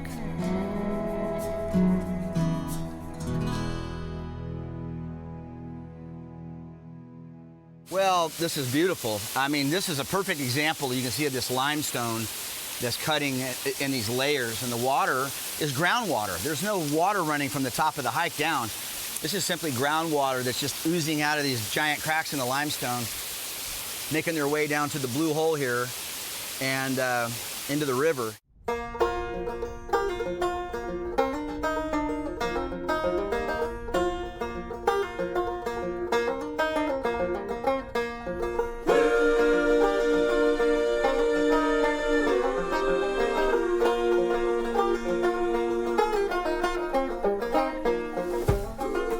Further up the road, just below Great Falls Dam, we find another overlook that showcases the beauty of Central Tennessee's rivers, a part of the country where lakeside living and quiet towns dot the heart of the volunteer state.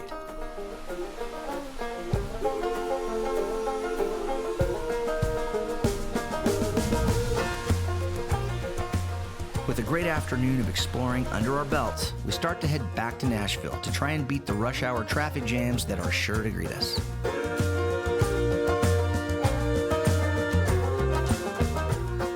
But along the way, another roadside diner calls our names. One we passed on the way in at lunchtime and couldn't have found a seat at if we wanted to. It was that busy. Now, with the lunch crowd gone, we pull into Renee's to see what's on the menu. Onions, peppers, and mushrooms. Yeah. Renee's is very different than the Chow Wagon back in Milan. Here, home-cooked favorites like smoked chicken breast, mac and cheese, cornbread, and green beans grace the menu board, and before you know it, hot, delicious plates of homemade slow food are going down. Looks like Renee spins up some great food because this place was packed earlier.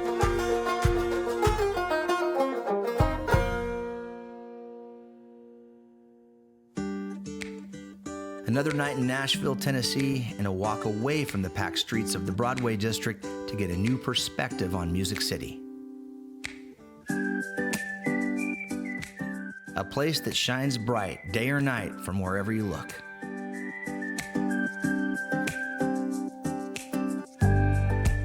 A new perspective on urban parks is our final mission of this adventure as we take a 10-minute drive south of downtown Nashville to Radnor Lake State Park. Take a little hike, check this place out. It's nice that it's so close to town. It's really close. Yeah, and does not feel like it. Radnor Lake was originally created in 1914 by the Louisville and Nashville Railroad Company for watering steam locomotives. After, it became a popular sportsman's club. Today, the nearly 1,400-acre preserve is a popular place for residents of Nashville to come and explore, walk or hike, and escape the tension of city life without actually leaving the city. So far, Radnor Lake State Natural Area has been what we expected, which is our bar has been raised as we've been here in Tennessee for the week. The trail systems here are pretty defined, like they don't want you going off the trail. And it's kind of nice because ecologically they're keeping some of the plant life to grow in a natural state. You know, you can't run down to the lake and get right in the water. And that's okay. You're supposed to be here and just sort of enjoy this environment as it naturally exists with a nice trail through it, right? Tennessee's got the state park thing figured out because everyone we've been to is beautiful. And if you go online and Google search or YouTube watch any of the parks, you'll see what we're talking about. It's gorgeous here. Yeah, the thing looks like Definitely extraterrestrial. you don't want that in your bed.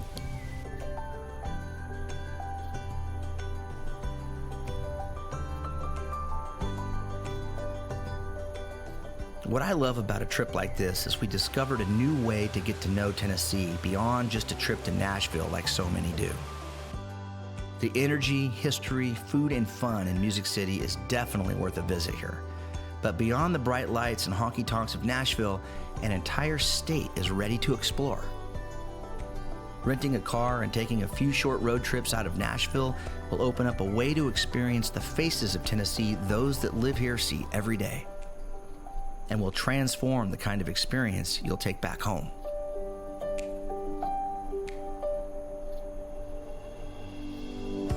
Travel, no matter how tame or structured a trip is planned, should be an adventure. Allowing for moments of discovery in a place as stunning as Tennessee should be part of the journey, a plan to experience the unplanned.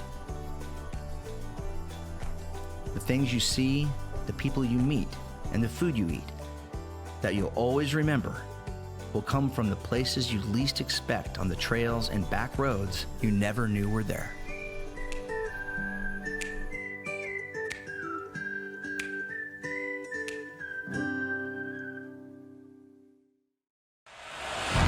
So I get asked this question a lot. Hey Jeff, where do you go and what do you do when you're on vacation? Okay, Ayala, let's roll. My answer this time was to take a camera on vacation and shoot a travel show in Aspen, Colorado. But as you're about to see, this family adventure did not start out smooth. We're at the gate and we saw it starting to snow outside here in Denver, and I thought this probably isn't good for us. But the lessons learned in this travel nightmare were worth the pain. There is a beautiful trout stream running through the middle of this valley. Because when travel throws a curveball, and at some point it always will. Butt slide, nice. Learning to pivot quick and make a new plan will deliver you to places and moments like this. We got a double. Both Conley and Mark are hooked up on fish right now. That you'll remember long past things like a white knuckle blizzard death drive. I quite possibly had the best pancake of my life. I'm gonna go ahead and call it a semi-religious experience. And as we found once this trip got back on track, Aspen, Colorado isn't just a playground for movie stars and the super rich. Very well photographed group. Okay, got it. Jill went in that store without me. She used my on-camera vid I was doing here to her advantage. There's plenty to see and do for the rest of us, and taking in the beauty of a Rocky Mountain view like this is free of charge. It's stunning and it's different and nothing like I've ever seen, actually. Get ready for an Aspen adventure that's big on beauty and high country vibes. Rocky Mountain High, you guys ready to sing it? Well, just go to the chorus. Just go to the chorus. Rocky Mountain High, Colorado. John is looking down most displeased right now with this crowd. When you travel, the world becomes a smaller place. When you explore with friends that share a love of photography, destinations come to life. This water is emerald green. We tell the stories of travel with our cameras, capturing some of the most beautiful locations on Earth. But every adventure reveals more than what's in the frame. Thunder boomers. We see them popping up right now. The people, the food, and unexpected turns in the journey Now they're gonna swim right with us. brings the full experience of travel into focus.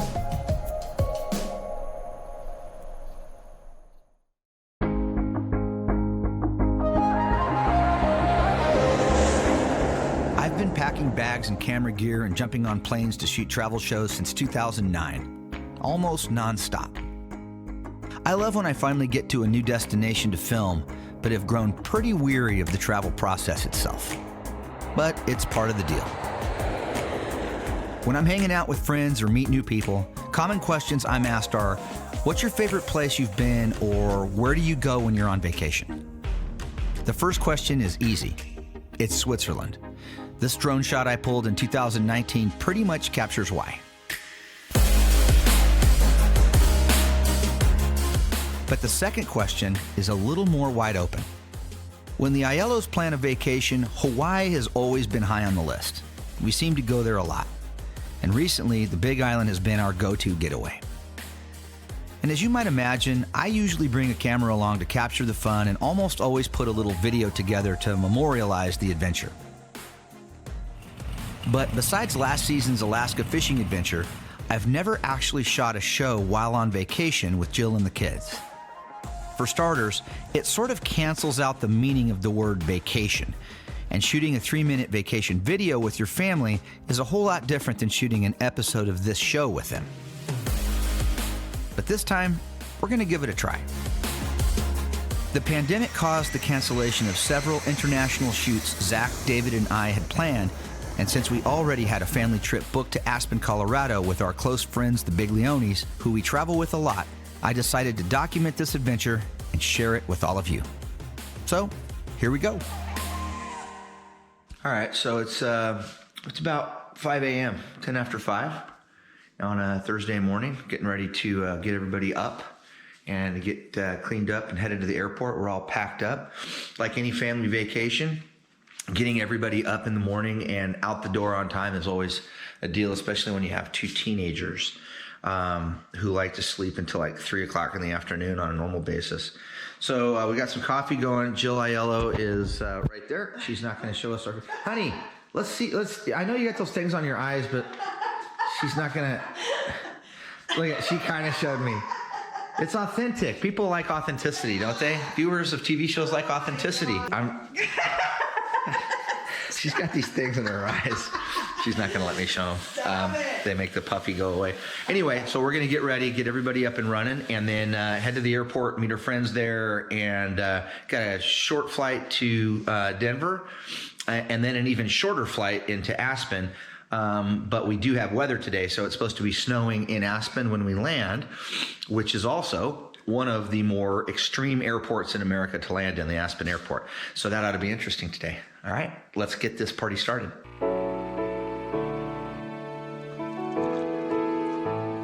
Lauren, are you awake? Why? Let's go. Got the same thing your mom has with those eye things. All right, Jet. Oh, you're awake. My alarm went off and I just had a flashback, so. You ready to go? You ready to fly to Denver? Yeah. All right, let's do it, bud. Did you get any breakfast yet? Coffee's all I need. Coffee's all he needs. 14 years old and just wants a cup of coffee.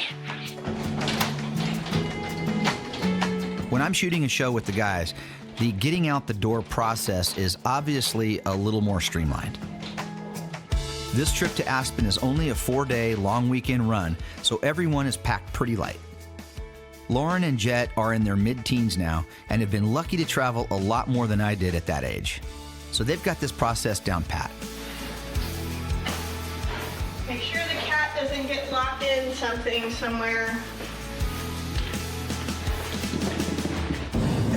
Everybody ready? Yeah. You guys ready to fly through a big snowstorm into one of the most dangerous airports in America? Don't put it like that.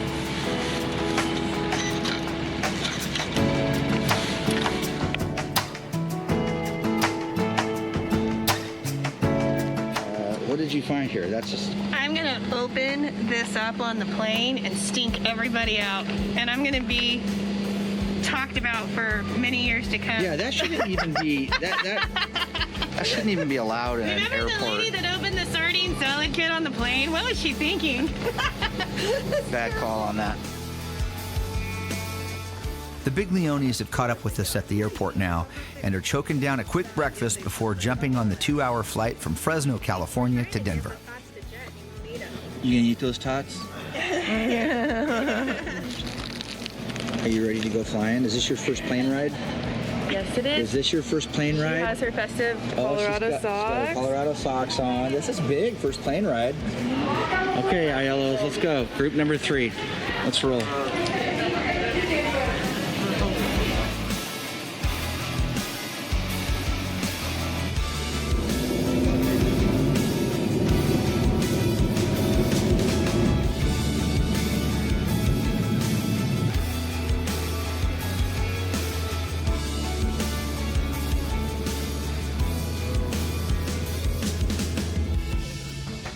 Looking down at the Sierras headed east, a light year of snowfall in California is already retreating from the higher elevations by mid-April.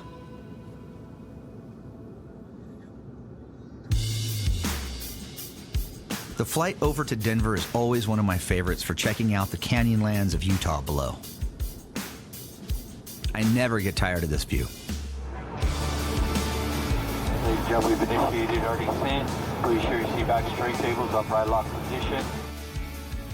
The bad weather we're expecting is already over Denver as we begin to land, signaling the moment where the wheels start to fall off the bus. The Big Leones are on an earlier flight than us and headed right to their gate as we grab some lunch during our 2-hour layover.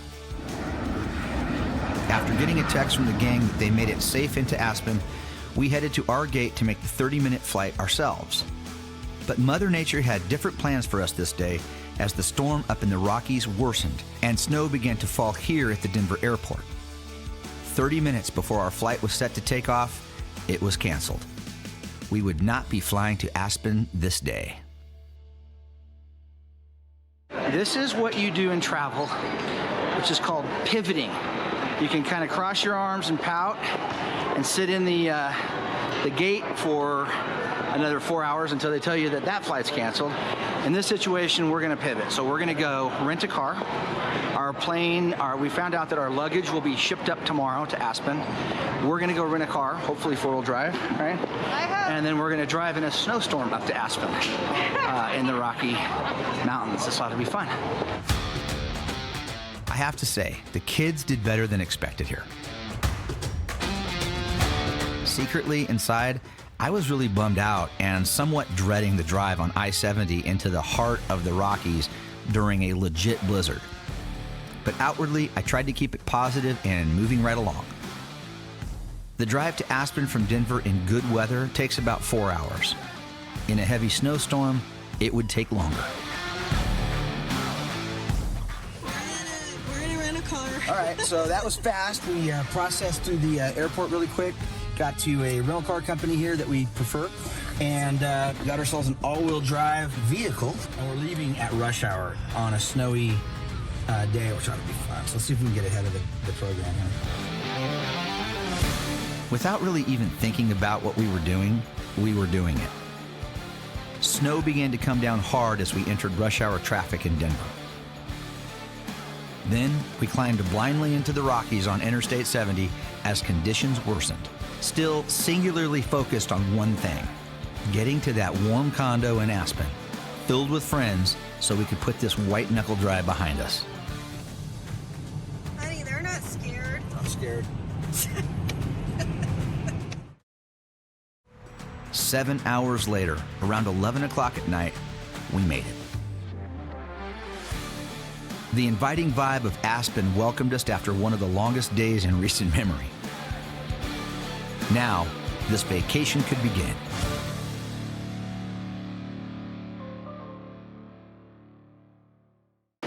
right, so last night was a rough night. Yesterday was a rough day. Driving from Denver up to Aspen in a blizzard. Finally got to the condo last night late. This morning we're up early. I got Conley and Mark Biglione, uncle and nephew. I'm about ready to hit the stream. What stream are we fishing at today? Roaring Fork. We're gonna go to the Roaring Fork and do a little nymph fly fishing. That's fly fishing with a nymph as the offering, right? Correct, you got it. All right, so, and Conley, you looking forward to this? I'm so excited. All right, so we're really excited. It's really early, coffee's done. It snowed all night long, and not super heavy, but enough to put 5 or 6 inches on the ground. You can see the trees are gorgeous here, and it seems like every tree in Aspen has Christmas lights in it. I'm starting to figure out. So anyway, that's cool. Hot tub down there is probably going to see some action later on tonight. Right now we're going to get on the river early and see if these boys can catch a couple trout for us on camera.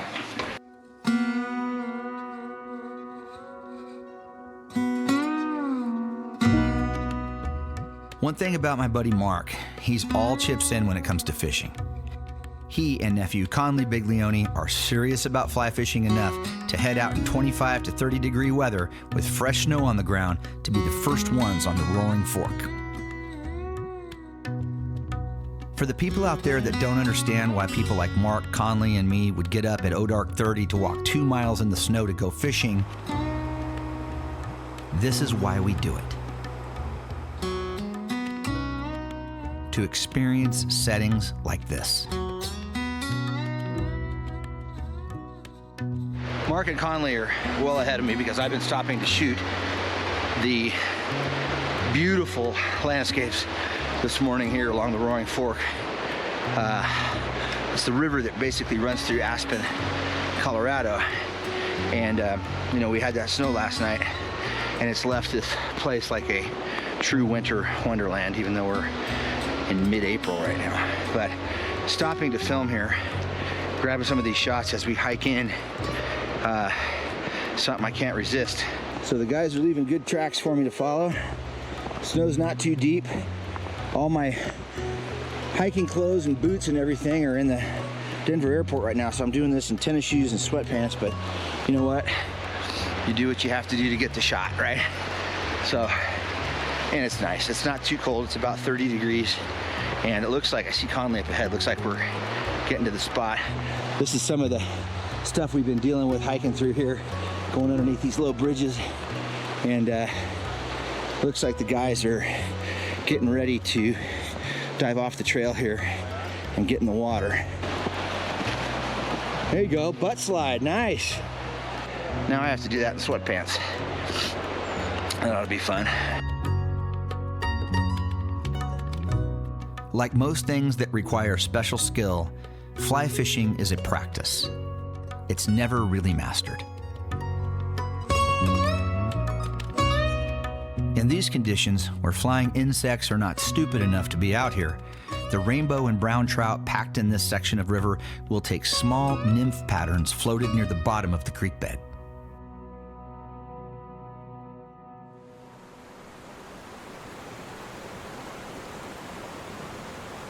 The ability of these trout to spot an imitation insect in its larval state, the size of a grain of rice, bouncing with all the other subaquatic stuff in the water in low light, never ceases to amaze me.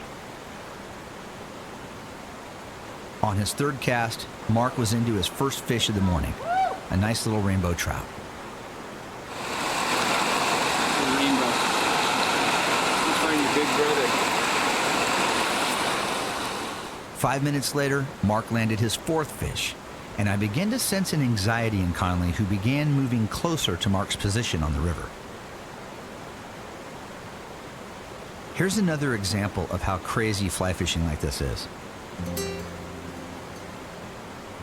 If you don't mend your line just right on the moving water, the current will grab the fly line floating on the surface and drag it in such a way that the trout will notice the small nymph pattern on the end of the leader not floating by naturally, and it will reject it.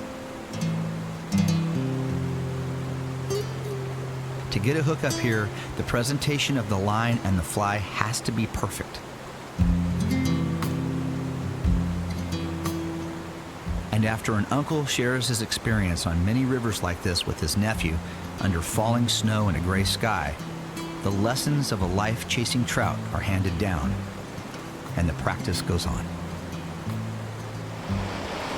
All right, Conley finally got it done. Nice job. Let's see what you got there. Well, it's not dink. It's a dink. Hey man, at least you're not skunked. All right? That's right. Both Mark and Conley ended up doing great on the water, and the snowy conditions only made the stories that will be told of this morning later in life that much better.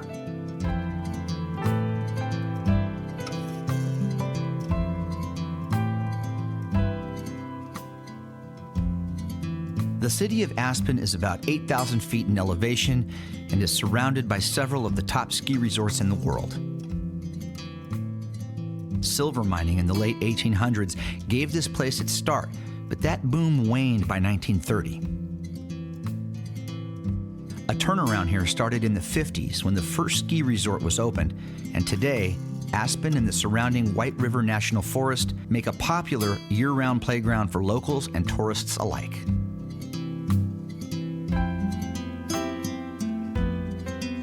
High-end restaurants and bougie shopping are another big draw to Aspen, which is why the celebrities and super rich like to be here. But the town is also very approachable to people that live in the real world too. We found lots of great places to eat that were fun and affordable. With the sky starting to clear up, most of our group decided to hit the mountain for some skiing. Jill, Lauren, Mark's wife Heidi, and myself split off and took the Aspen Mountain gondola to the top for some sightseeing instead. Okay, you guys ready for the big ride? Yeah. Oh, yeah. Lo, are you ready? Yes.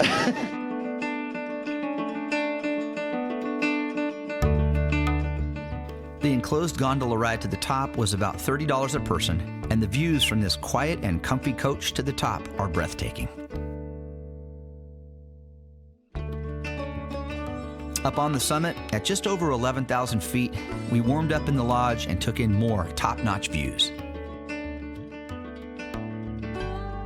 In mid-April, we're here at the time of the year called the mud season, when the snow is almost gone, but the ground is still too wet to hike and see some of the big nearby attractions like Maroon Bells, the iconic mountains that draw big crowds every summer and fall, and something I really wanted to see. So instead, I did a little work on Google Earth, and after talking to Mark, who lives in Denver and comes to Aspen often, we make a plan to take a short drive up Castle Creek Road up to the old ghost town of Ashcroft. Now we're definitely back here on this Castle Creek Road drive, which is just outside of Aspen. We're seeing a lot of really nice private residences back here, which are massive log homes and lots of stuff going on back here, but the valley is opening up now. Oh man, look at that. Dude, are you seeing that hole of water? You didn't see that, Conley, did you? I seen it. Oh man. There's a beautiful trout stream running through the middle of this valley. We gotta find a place to pull over. I gotta turn the camera around. You guys gotta see this. This valley was originally settled in 1880 after another rich strike of silver was discovered. By 1885, 2,000 people lived in the town of Ashcroft here. Today, only a few buildings still remain as monuments to this area's past. I'll tell you the light right now. The light is awesome. These aspens are pretty in their own way, even without any foliage on them. Everybody loves them when they have the gold in the fall. They're green in the summer, but right now, to me, they have a really beautiful quality to them, almost like a sheen that sort of contrasts against dark background. Of course, when you're shooting in the mountains, this kind of lighting is actually really, really good. A lot of people freak out when there's big puffy whites blowing around, but that changes the light. Just in the couple of minutes I've been sitting there talking to you, these aspens have started to kick off and pop a lot better now. They're almost backlit, but the sun isn't hitting the dark mountains behind us, so you get a really cool frame. It's stunning and it's different. and nothing like I've ever seen, actually. Yeah, the Rockies are beautiful. It's a very different vibe. You know, we're California people. Mark, you've been living here in the Rockies in Colorado for a while. What do you like about the Rockies versus like the Sierras, like your home mountains? Yeah, I grew up in the Sierras. It's just totally different here. There's a lot more trees in the Sierras, and you don't have the aspens like we do here in Colorado, so it's just a little different, but it's beautiful both places. The Rocky Mountains of Colorado have a grandeur to them you don't see in most places. The mix of aspens, crystal clear waters, and majestic snow-covered peaks present gorgeous frames for the camera. A morning visit from our friend the Magpie reminds us that it's time for a short walk into town for breakfast at one of Aspen's best eggeries, Poppycock's. The Lox Benedict was perfect, but the oatmeal pancakes here are legendary. Now, we did a lot of stuff on this trip that I didn't film. We did spend a fair amount of time walking around town, eating great food, and enjoying our time together in the condo. But after breakfast, we decided to take a nice walk down to the Roaring Fork before heading to the airport. All right, so we're on the trail here now. We're down by the Roaring Fork and right in the middle of Aspen here. And I think it's kind of cool because there's a big shout out to John Denver. Obviously, John played a big part of Aspen. It was a big part of his life. Rocky Mountain High, you guys ready to sing it? 1, 2, 3. I don't even know how that really starts. I shouldn't admit that. Well, just go to the chorus. Just go to the chorus. Rocky Mountain High, Colorado. John is looking down most displeased right now with this crowd. Time spent like this with friends that you travel easily with is important to me. I spend a lot of time on the road away from my family shooting this show.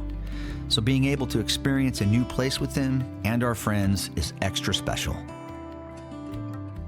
Building memories in a place like Aspen, Colorado is easy to do. It's a town that has a definite magic about it. But making time to be with the ones you love, wherever you decide to go, is the first step in a journey where the destination isn't as important as the path you take to get there.